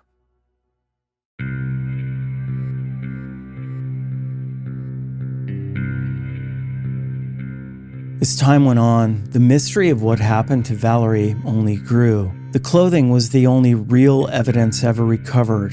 No body, no witness sightings, no phone signals, nothing. The family kept searching. They followed tips. They brought in psychics. They used their blog to collect and track every lead. They reached out to the media. Valerie's niece, an Olympic snowboarder, used her platform to keep the case in the public eye. But nothing else surfaced, just a quiet, eerie stillness. When I explored the forest around Granite Creek just a few weeks ago, I thought about how that stillness must have felt to Valerie's family. The endless trees, the cold water, the hidden places that no one ever finds unless they know exactly where to look. The survival shelter I discovered, it really creeped me out. Not because I think it necessarily has anything to do with Valerie's case, but because it reminded me that people have been out here, living and moving through this forest in ways most of us never see. And if someone wanted to hide something or someone, this is definitely the place to do it. In 2016, 4 years after Valerie vanished, the courts granted a presumptive death certificate. Her father accepted the legal reality, but not the emotional one. There were still too many unanswered questions, still too much unfinished. And even after that, the family kept looking. They spoke out on missing persons issues. They connected with other families in similar situations. And in Alaska, there's a lot of those situations. They refused to let Valerie become just another statistic. One prevailing theory is that Valerie likely slipped into the creek and drowned. It's the simplest explanation. The water is fast, cold, and dangerous. But even her father, who believed this explanation was the most likely, couldn't stop hoping for more answers. Because if it was that simple, why haven't they found her?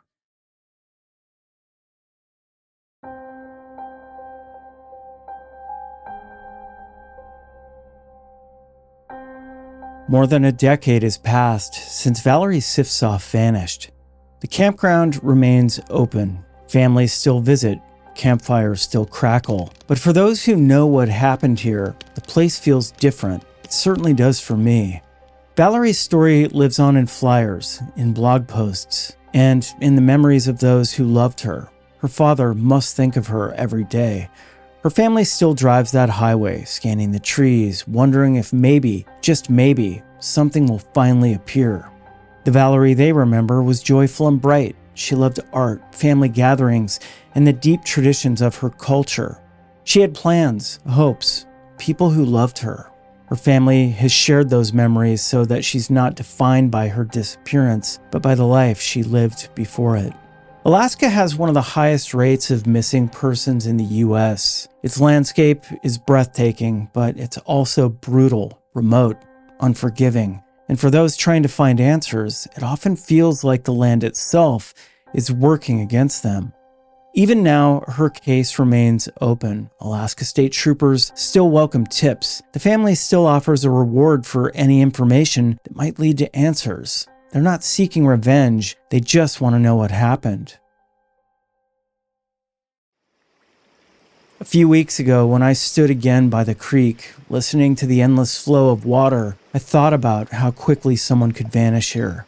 One misstep, one turn off the trail, and then nothing but trees, time, and the elements. Or maybe it wasn't an accident.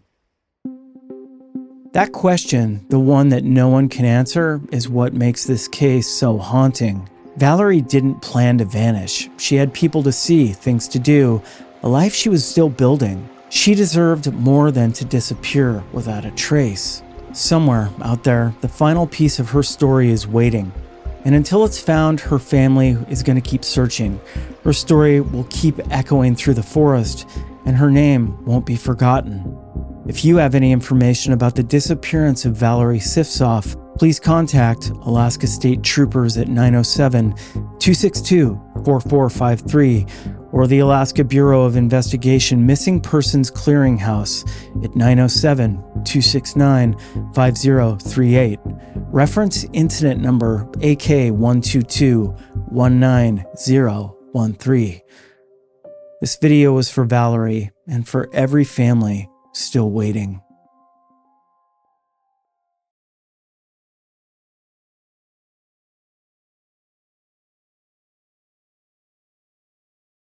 Canada spans nearly 10 million square kilometers, a country defined by vast wilderness, remote highways, and isolated communities. But in that distance lies danger. The same terrain that draws adventurers also allows violence to go unseen. On back roads without cell service, along highways where no one stops, and in small towns unaccustomed to outsiders, some disappear without a trace. In these places, the wilderness doesn't just hide beauty, it conceals secrets.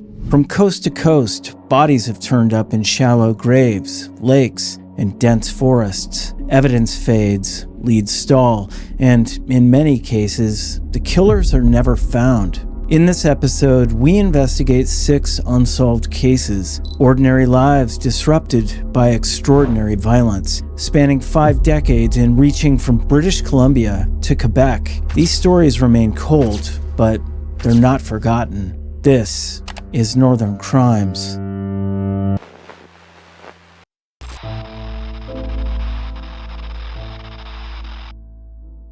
On September 15, 1971, 29-year-old Marianne Plett gave her 8-year-old son Nelson a kiss at breakfast and headed off to work at Graham Realty in Edmonton, Alberta. It was the last time he would ever see his mother's smiling face. By evening, Marianne had vanished without a trace, launching one of the largest searches in Alberta's history and leaving behind a mystery that haunts investigators more than 5 decades later. Marianne was a trailblazer in every sense of the word. As one of Edmonton's first female real estate agents, she was determined to succeed in a male-dominated industry. A deeply religious woman with strong family ties, she was devoted to her husband Jake and their 2 sons. Her colleagues at Graham Realty on White Avenue knew her as hardworking and professional, which made her final client meeting all the more disturbing. For weeks, Mary Ann had been dealing with an unusual prospect who called himself James Cooper. Unlike typical clients, Cooper was evasive and demanding. He would only deal directly with Mary Ann by phone, refused to provide a return number, and pressed for last-minute appointments at odd hours. Cooper claimed to represent a large American mud pump company based out of Winnipeg, seeking property with a clearing to store heavy equipment, but he wanted the view blocked from the road for privacy. On that fateful September morning, Cooper arranged to meet Mary Ann at the Bonnie Doon Shopping Center at 11 a.m. She was to drive him to view an acreage near Luma, 30 kilometers southeast of Edmonton. By 5 p.m., when Mary Ann failed to return to the office, her coworkers and husband Jake knew something was terribly wrong. The search began immediately. Police combed the Luma property, but found no trace of Mary Ann or the mysterious James Cooper. Then, around 11 p.m., Jake spotted Mary Ann's green 1970 Pontiac Laurentian slowly driving past the office with a male driver behind the wheel. By the time he and the co-workers gave chase, the car had vanished into the night. 2 days later, the vehicle was discovered abandoned at Don Wheaton Car Sales, just blocks from Mary Ann's office. The car told a chilling story: damage to the front fender, a gouged rear tire, grass stalks lodged into the bumper, and a 2-foot tree branch wedged in the undercarriage. Most ominously, blood matching Mary Ann's type was found on the trunk rug and latch, along with the wig she wore. 7 agonizing months passed before Mary Ann's remains were found in April 1972. 2 sawmill employees discovered women's clothing scattered along Goose Lake Road, 100 kilometers northwest of Edmonton.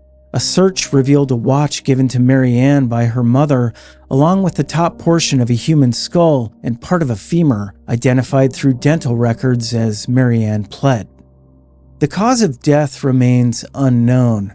The case devastated the family further when Jake, who had tirelessly worked to solve his wife's murder and even wrote a book titled Valley of the Shadows, died in a 1978 plane crash in Cranbrook, BC, along with 40 others.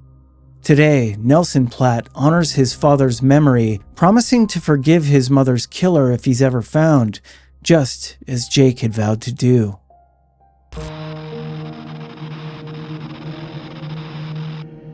On Friday, November 3rd, 1978, 19-year-old Teresa Allure disappeared from Champlain College, Lennoxville, in Quebec's eastern townships. What began as a missing person case would evolve into one of Canada's most enduring mysteries, a story of systemic failures, family determination, and a brother's decades-long quest for justice.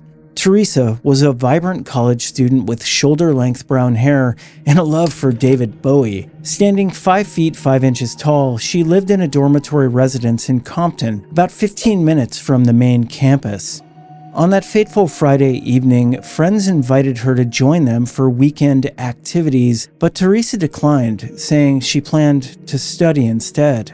The last confirmed sighting placed Teresa at her residence around 9 p.m. She'd promised to meet 2 friends later that night, but never showed up. When she failed to appear for her usual activities the next day, concern began to mount among her classmates and dormitory staff. What happened next would haunt the Allure family for decades. Police initially dismissed Teresa's disappearance, suggesting she was simply a runaway, a common assumption that would prove tragically wrong. The lazy attitude of both college officials and investigating officers meant crucial early hours were lost, evidence potentially destroyed, and leads never pursued. 5 agonizing months passed before the truth emerged. On April 13, 1979, Good Friday, a muskrat trapper made a grim discovery in a small body of water approximately 1 kilometer from Teresa's dormitory. Her body was found wearing only underwear, and the condition of her remains suggested she'd been murdered. Even then, authorities failed Teresa and her family. Police initially suggested she might have died from a drug overdose, perhaps with assistance from fellow students. This victim-blaming approach would characterize the investigation for years, with officials more interested in protecting the college's reputation than finding Teresa's killer. The case might have remained buried in bureaucratic indifference if not for the determination of Teresa's younger brother, John Allure. Though only 14 when his sister disappeared, John would grow up to become her most dedicated advocate. In 2002, he enlisted investigative reporter Patricia Pearson, who produced a series of articles for Canada's National Post that presented compelling evidence that Teresa was murdered. John's investigation revealed disturbing patterns. He identified potential connections to other unsolved cases, including the deaths of Louise Camarand in 1977 and 10-year-old Manon Dubé in March 1978. Geographic profiler Kim Rosmo, then an FBI consultant, supported the theory that a serial predator may have been operating in the Quebec region during the late 1970s. The family's advocacy led to significant changes in Quebec's justice system. In 2004, largely due to John's lobbying efforts, the Sûreté du Québec created its first cold case unit. In 2019, Montreal police established their own cold case squad, again influenced by the Allure family's persistent efforts. Tragically, John Allure died in a bicycle accident in March 2023, never seeing justice for his sister. His book with Patricia Pearson, Wish You Were Here, suggests that failures in the system allowed a serial predator named Luc Gregoire to operate freely in 1970s Quebec. Today, Teresa's case remains officially unsolved, but her brother's legacy lives on in the cold case units he helped create.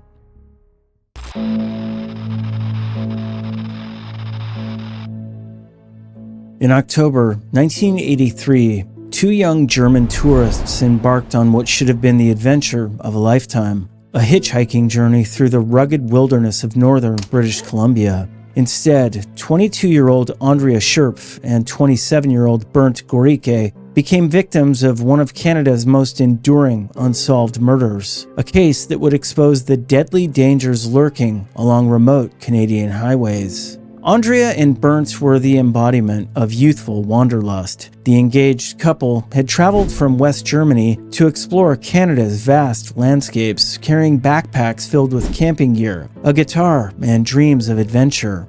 Andrea, born on December 31st, 1959, carried a Canon camera to document their journey, while Bernd, born June 29th, 1956, brought along his daily diary written in German. On or around October 3rd, 1983, the couple was last seen hitchhiking near Dawson Creek, heading westbound toward Chetwynd, British Columbia. They accepted a ride from a stranger driving a 1960s Chevrolet pickup truck, a decision that would cost them their lives. The unidentified driver shot both victims and dumped their bodies 32 kilometers south of Chetwynd near Highway 97 and the Pine River. But the killer wasn't finished. In a calculated move to cover his tracks, he stole the couple's belongings and used Andrea's traveler's checks to purchase gasoline on October 4th and 5th at stations in Prince George, Quesnel, Macleese Lake, Lac Lache, and 100 Mile House, creating a trail that led investigators south through British Columbia's interior. The bodies were discovered on October 6, 1983, but it took 10 days for authorities to identify the victims through Interpol and dental records. The killer had also dumped a pair of blood-spattered jeans in a nearby trash can, evidence that would later prove crucial in eliminating false suspects. The investigation that followed was marked by both determination and devastating mistakes. In 1991, a man named Andy Rose was convicted of the murders based largely on the testimony of co-worker Madonna Mary Kelly, who claimed Rose had arrived at her door drunk and covered in blood, confessing to killing two people. Rose spent nearly 10 years in prison before DNA evidence in 1996 proved his innocence, leading to his release in 2001. Another suspect emerged when Vance Hill's widow told her nephew that her deceased husband had confessed to the murders before taking his own life in 1985. According to her account, Hill claimed the couple had asked for a ride, but when he began harassing Andrea and Bernd protested, Hill shot him. The woman screamed and screamed and didn't want to shut up. However, DNA evidence later eliminated Hill as well. The case remains officially unsolved, with DNA evidence pointing to an unknown third person whose identity continues to elude investigators. In 2024, a woman named Amanda Nicole came forward claiming her deceased birth father had been questioned and released in connection with the case, offering to provide DNA to help bring closure to this decades-old mystery. Andrea and Burns' disappearance exposes the dark reality faced by hitchhikers on remote highways, where isolation removes the thin veneer of safety that civilization provides.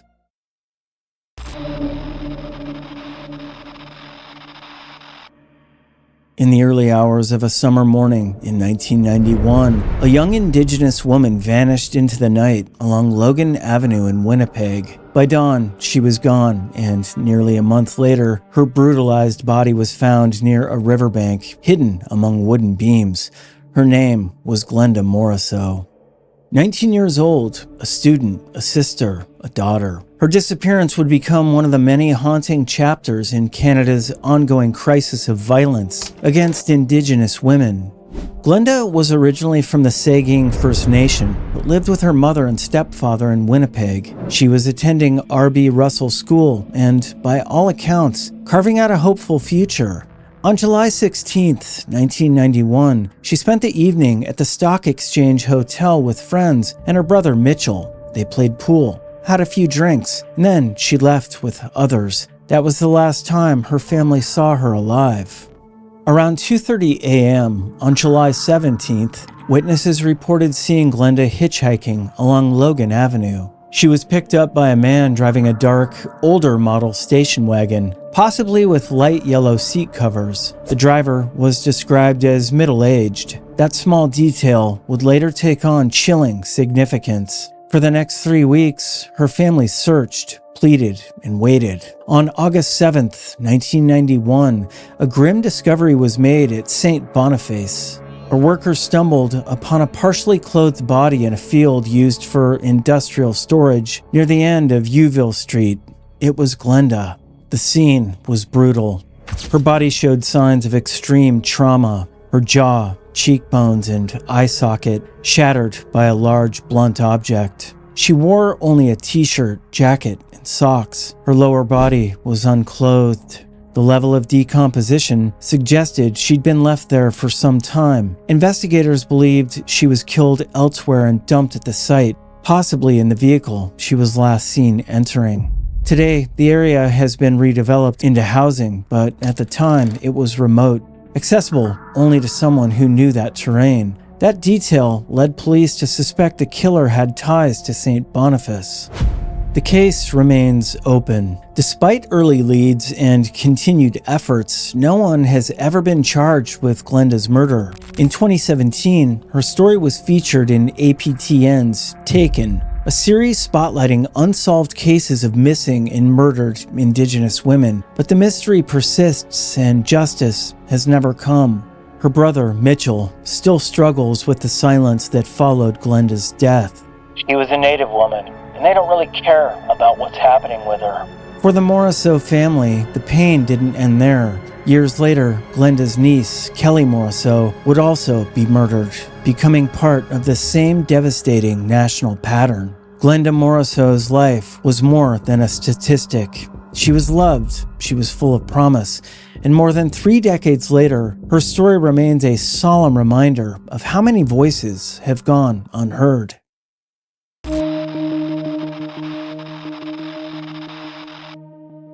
On March 10, 1993, professional wrestling lost one of its most beloved stars in the most brutal way imaginable. Dino Bravo, the Canadian strongman who'd thrilled audiences for over 2 decades, was found shot dead in his Laval, Quebec home, the victim of an execution-style killing that exposed the dark intersection between sports entertainment and organized crime. Born Adolfo Bresciano on August 6, 1948 in Campobasso, Italy, Dino immigrated to Canada as a child, settling in Montreal.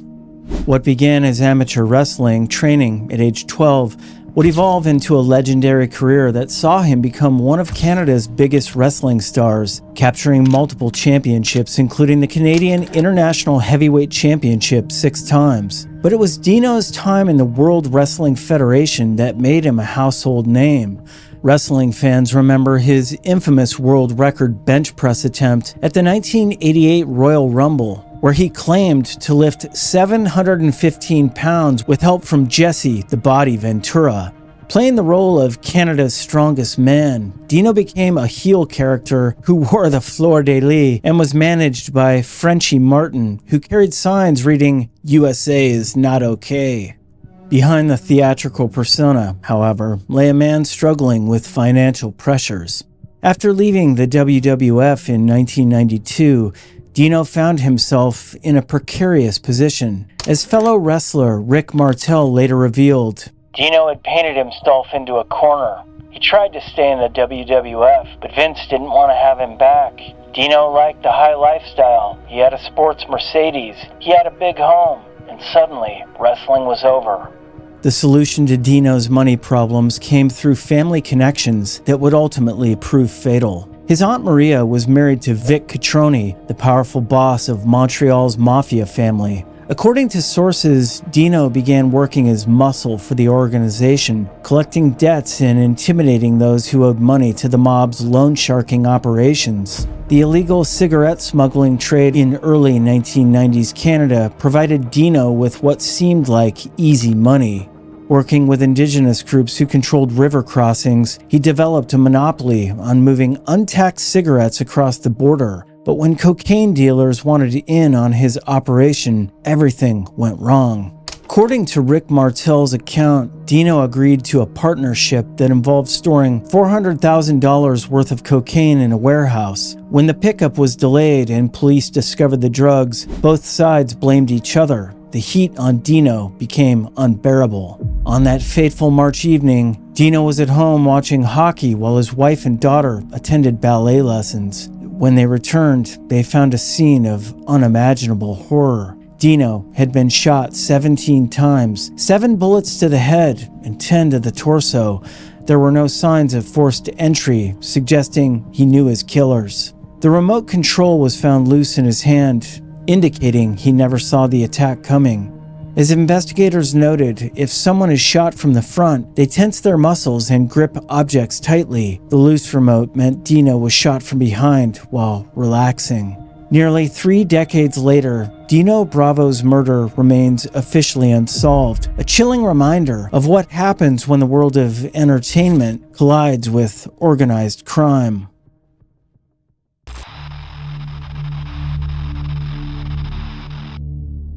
In the summer and fall of 1995, British Columbia's Fraser Valley became the hunting ground for a serial killer who claimed 3 lives and then vanished without a trace. Within just 2 months, 3 women were found murdered in remote areas, their bodies bearing the same horrific signature. Nearly 3 decades later, their killer remains free, and their case stands as a haunting reminder of justice denied. The terror began on August 12, 1995, when the nude body of 30-year-old Tracy Olajide was discovered on a trail near Morris Valley Logging Road in Agassiz. Tracy, an African-Canadian mother of 1, had been last seen 2 days earlier near the Waldorf Hotel in Vancouver's downtown east side. Despite efforts to leave sex work behind, her struggle with crack cocaine addiction kept drawing her back to the dangerous streets where predators lurked. Tracy had been assaulted and strangled to death. Her body was left in a desolate area that required intimate knowledge of the terrain to access, yet positioned where it would eventually be found. The killer wanted his work to be discovered. 3 weeks later, on September 2nd, the pattern repeated itself. 24-year-old Tammy Pipe's nude body was found in the middle of a remote side road north of Lafitte Highway, leading to the Mount Woodside hang glider launch area. Tammy, an indigenous woman who dreamed of becoming a professional dancer, had been last seen on August 29th at the Cobalt Hotel on Main Street in Vancouver.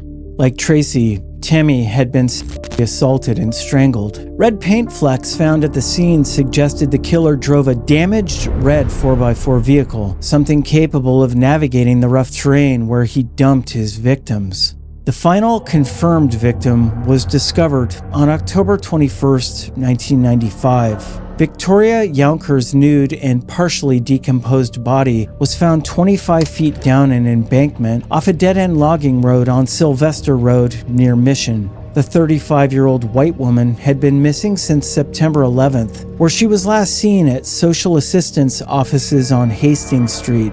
Forensics determined she'd been dead for at least 30 days before being discovered. All three women shared tragic commonalities. They were involved in survival sex work in Vancouver's downtown east side, struggled with drug addiction, and were found nude, assaulted, and strangled in remote Fraser Valley locations. The proximity of the disposal sites and the identical modus operandi left no doubt a serial killer was stalking vulnerable women. Investigators theorized the killer was familiar with the area, possibly a logger, fisherman, hunter, or someone connected to a nearby work release program. Evidence suggested he wrapped victims' bodies in weathered yellow rain gear during transport, then removed it before disposal. Two prime suspects emerged over the years. Ronald Richard McCauley, a local roofer with a history of sexual assault, was cleared by DNA testing in 2001. Even notorious serial killer Robert Willie Pickton was ruled out through DNA evidence, despite operating in the same area and targeting similar victims. The killer's DNA remains in police possession, but no matches have been found in databases. In 2011, RCMP interviewed a suspect in Alberta, but nothing came of the investigation. Today, the Hemlock Valley murders remain unsolved. Across provinces and decades, these cases share a painful common thread: lives lost, families shattered, and justice delayed. The passage of time has faded headlines and thinned evidence, but the questions remain unanswered and unresolved. In each story, there are names, not just statistics. Teresa, Marianne, Glenda, Andrea, Bernd, Dino, Tracy, Tammy, and Victoria. Their stories are not closed. Their killers, in many cases, still walk free. As the years stretch on, hope may grow dim, but it hasn't disappeared. Cold cases don't die, they wait, and someone, somewhere, knows the truth.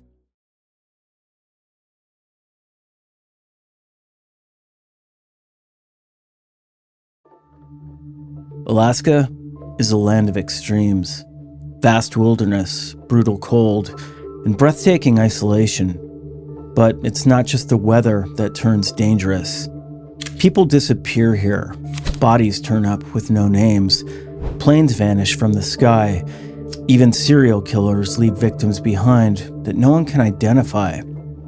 In this video, we're diving into 5 of Alaska's most chilling unsolved mysteries. Stories that remain unanswered decades later.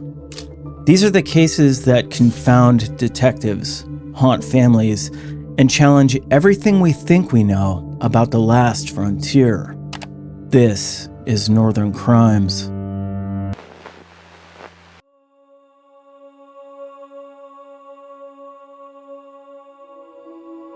It was July 1980 when utility workers checking power lines near Eklutna Lake Road made a chilling discovery: the body of a young woman buried in a shallow grave outside of Anchorage. She had no ID, no missing persons report, and no one waiting for her return. For over 4 decades, she's been known only by a name tied to where she was found: Eklutna Annie. The medical examiner believed she was between 16 and 25, around 5 feet tall, with light brown hair tinged with red. She wore a brown leather jacket, jeans, and red knee-high boots, the kind you'd remember. Her jewelry was distinctive: turquoise-studded copper bracelet, beaded necklace, gold hoop earrings, and a Timex watch with a brown face. What makes this case even more disturbing is that we know who killed her, but not who she was. In 1984, serial killer Robert Hansen confessed to Annie's murder, saying she was his first victim. By then, Hansen was infamous, a quiet Anchorage baker and father. He'd secretly abducted, assaulted, and murdered at least 17 women between 1971 and 1983, often flying them into the wilderness to hunt them like prey. According to Hansen's confession, he picked up Annie in downtown Anchorage sometime in late 1979. When she realized he wasn't taking her home, she panicked. He pulled a gun and told her to, quote, "Do exactly as I say, and you won't get hurt." He drove her toward Eklutna Lake, but when his truck got stuck in the mud, she tried to run. Hansen caught her, dragged her down, and stabbed her in the back with a hunting knife as she pleaded for her life. Detective Maxine Farrell, one of the few investigators who believed a serial killer was targeting women in Anchorage, suspected Annie had been a dancer or a sex worker. Her clothing and jewelry matched those worn by women from the city's nightlife scene, a detail Farrell had seen far too many times. Over the years, many missing women were compared to Eklutna Annie, including Roxanne Eastland and Megan Emmerich, but DNA testing ruled them out. Forensic artists have created facial reconstructions, and her case remains open, but no name has ever been confirmed. Today, she lies in Anchorage Memorial Park Cemetery beneath a headstone marked only Jane Doe, died 1980. She is the only known victim of Robert Hansen, who remains unidentified. As advocate, Autumn Smith once said, "She deserves just as much of a search for her people as any other victim, as any other survivor." Even when a killer is caught, some stories are left unfinished. Eklutna Annie's real name, her life before the violence, is still missing.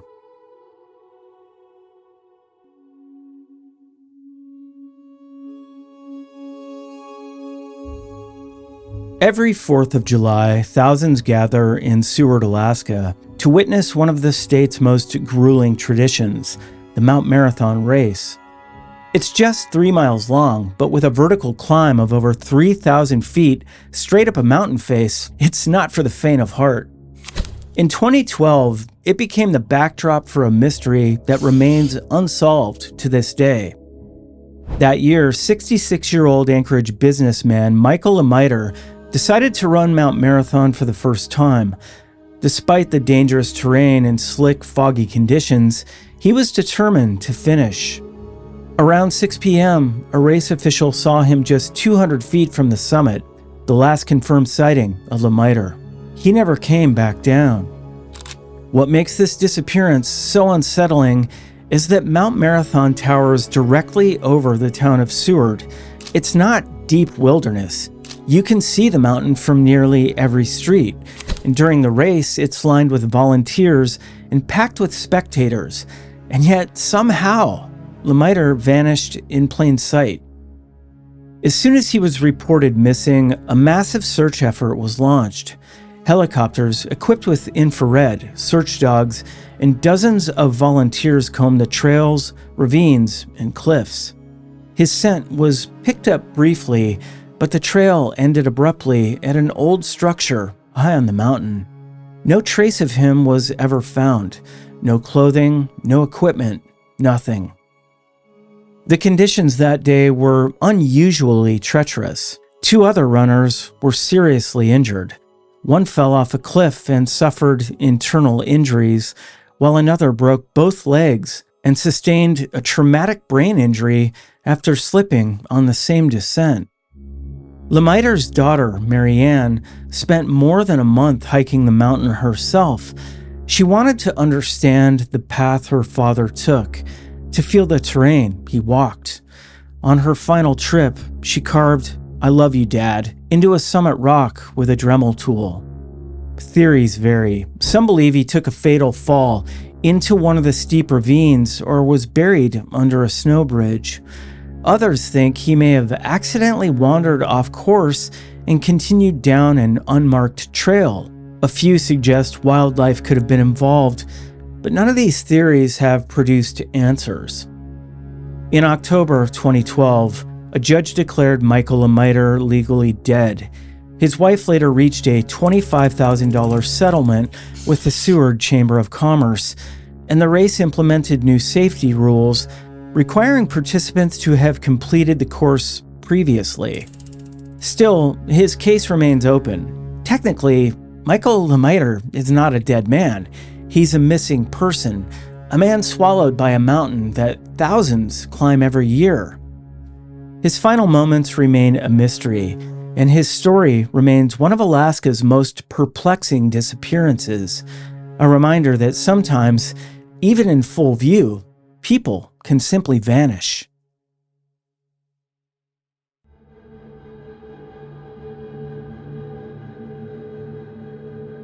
The tide was low on a quiet June afternoon in 2003 when two young siblings walking along Beluga Point spotted what they thought was a dead animal tangled in the seaweed.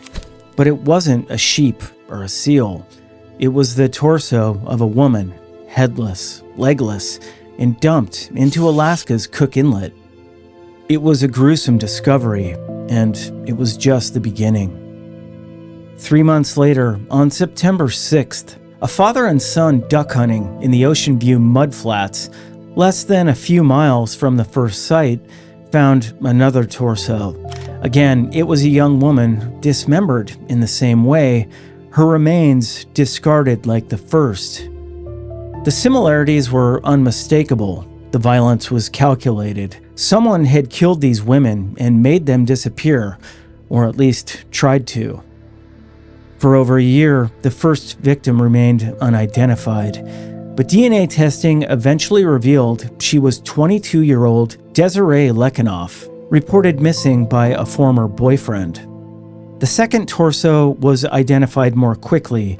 A distinctive tattoo reading Marty's on the lower back led to 32-year-old Michelle Roth. A fellow inmate at Highland Mountain Correctional Facility recognized the tattoo and gave police her name.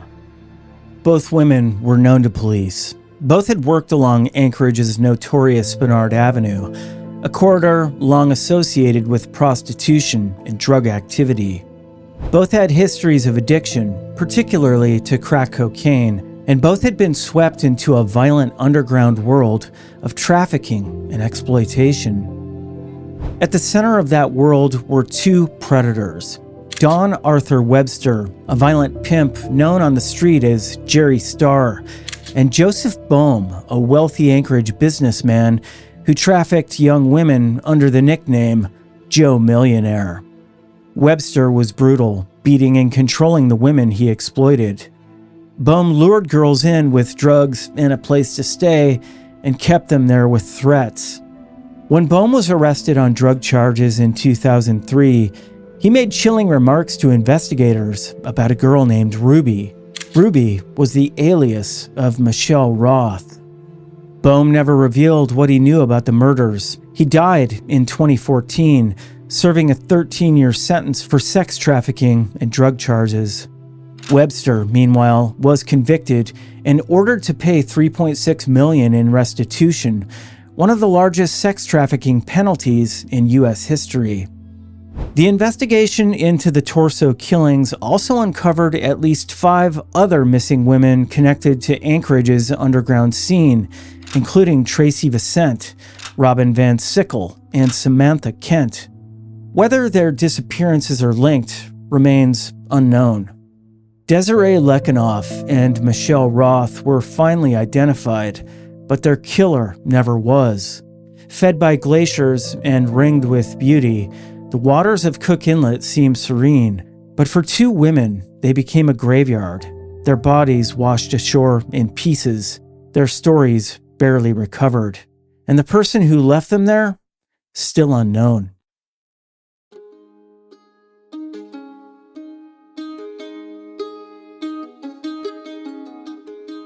Few men have lived closer to the edge of human endurance than Naomi Umera.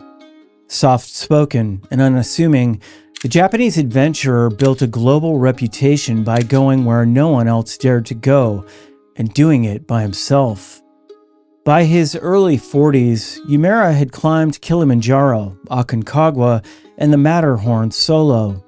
He became the first person to reach the North Pole by himself, narrowly surviving a polar bear attack and nearly drowning when the ice cracked beneath him. Then he completed a 12,000-kilometer dog sled journey from Greenland to Alaska, a world record at the time. But it was his final expedition, a solo winter ascent of Denali, North America's tallest mountain, that would become his most legendary and his most mysterious. On February 12, 1984, Umera reached the summit of Denali on his 43rd birthday.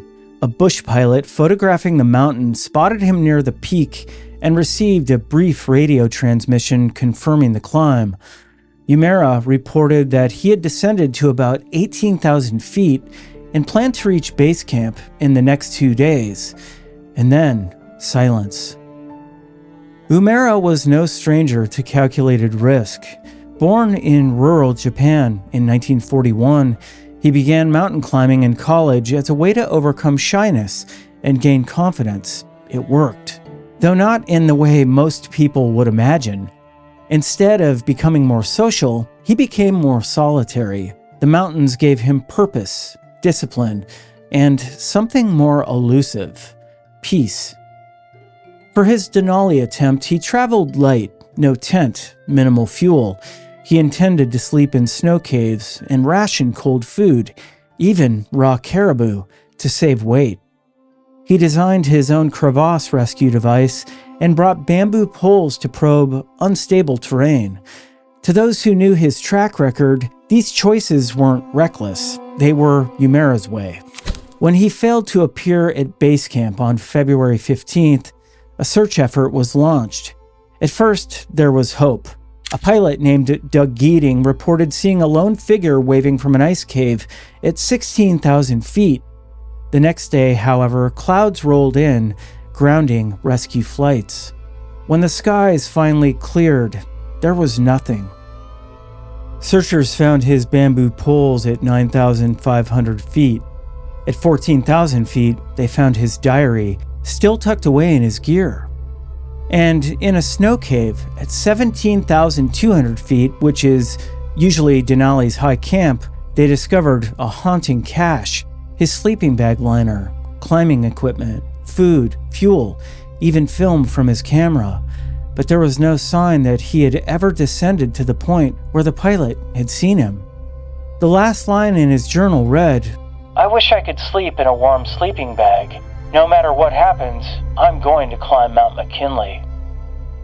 Many believe he attempted to descend the steep headwall between 16,000 and 14,000 feet, one of the most dangerous sections of the mountain, and either fell into a crevasse or was buried by an avalanche. Others have questioned the pilot's sighting altogether. Could it have been a hallucination, a misidentified shadow, or was Umera alive, waving for help, only to be swallowed by the mountain days later? Before 1984, 44 people had died attempting to climb Denali. 23 of their bodies were never recovered. Naomi Umera became the 24th. His disappearance stunned Japan, where he was a national hero. News outlets followed the story for weeks. The government even considered sending a full-scale recovery team, but the mountain wouldn't cooperate. Storms returned. The search was called off. To this day, Naomi Umera's body has never been found, and what happened during those final hours on Denali remain unknown.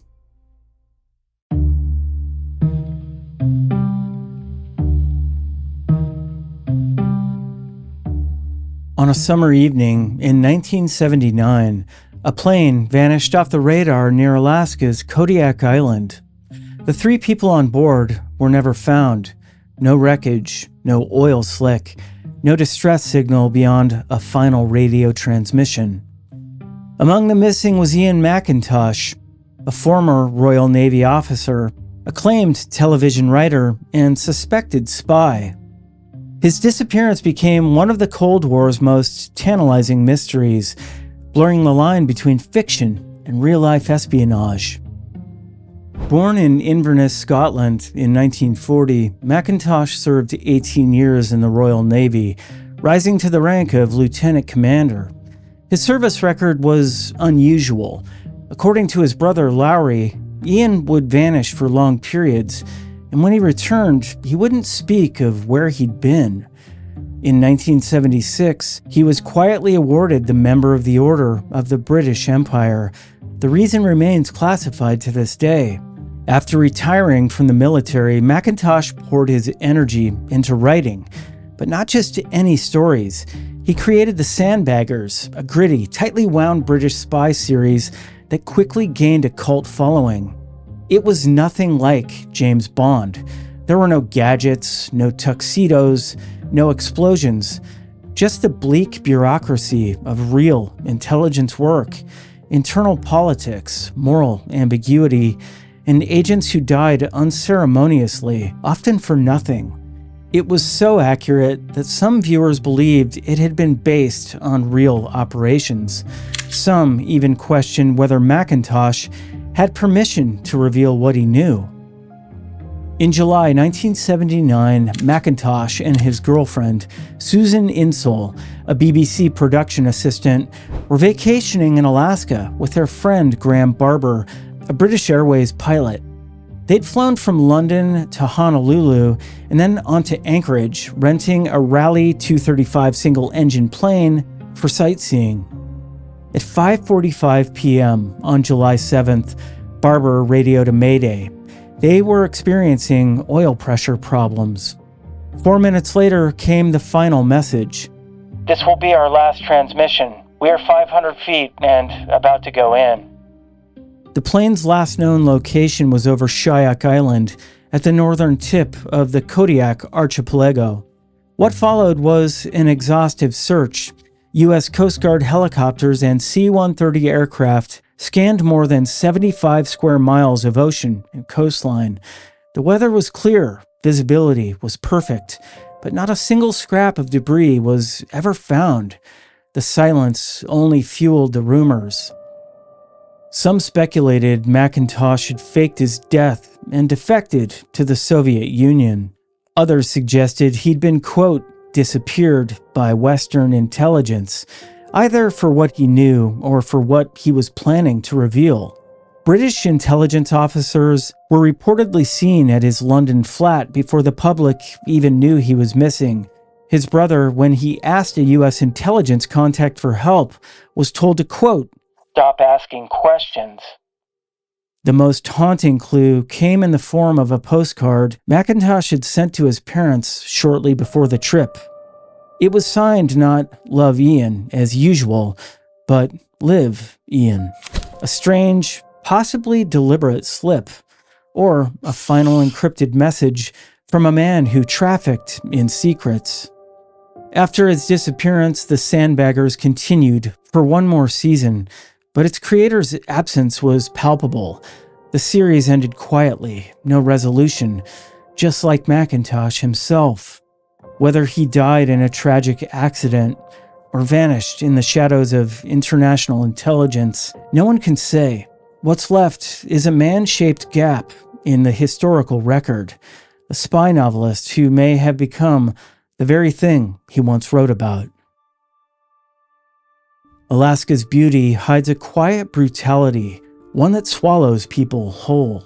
Some vanished in plain sight, some were silenced before they could speak, and some are still waiting to be named.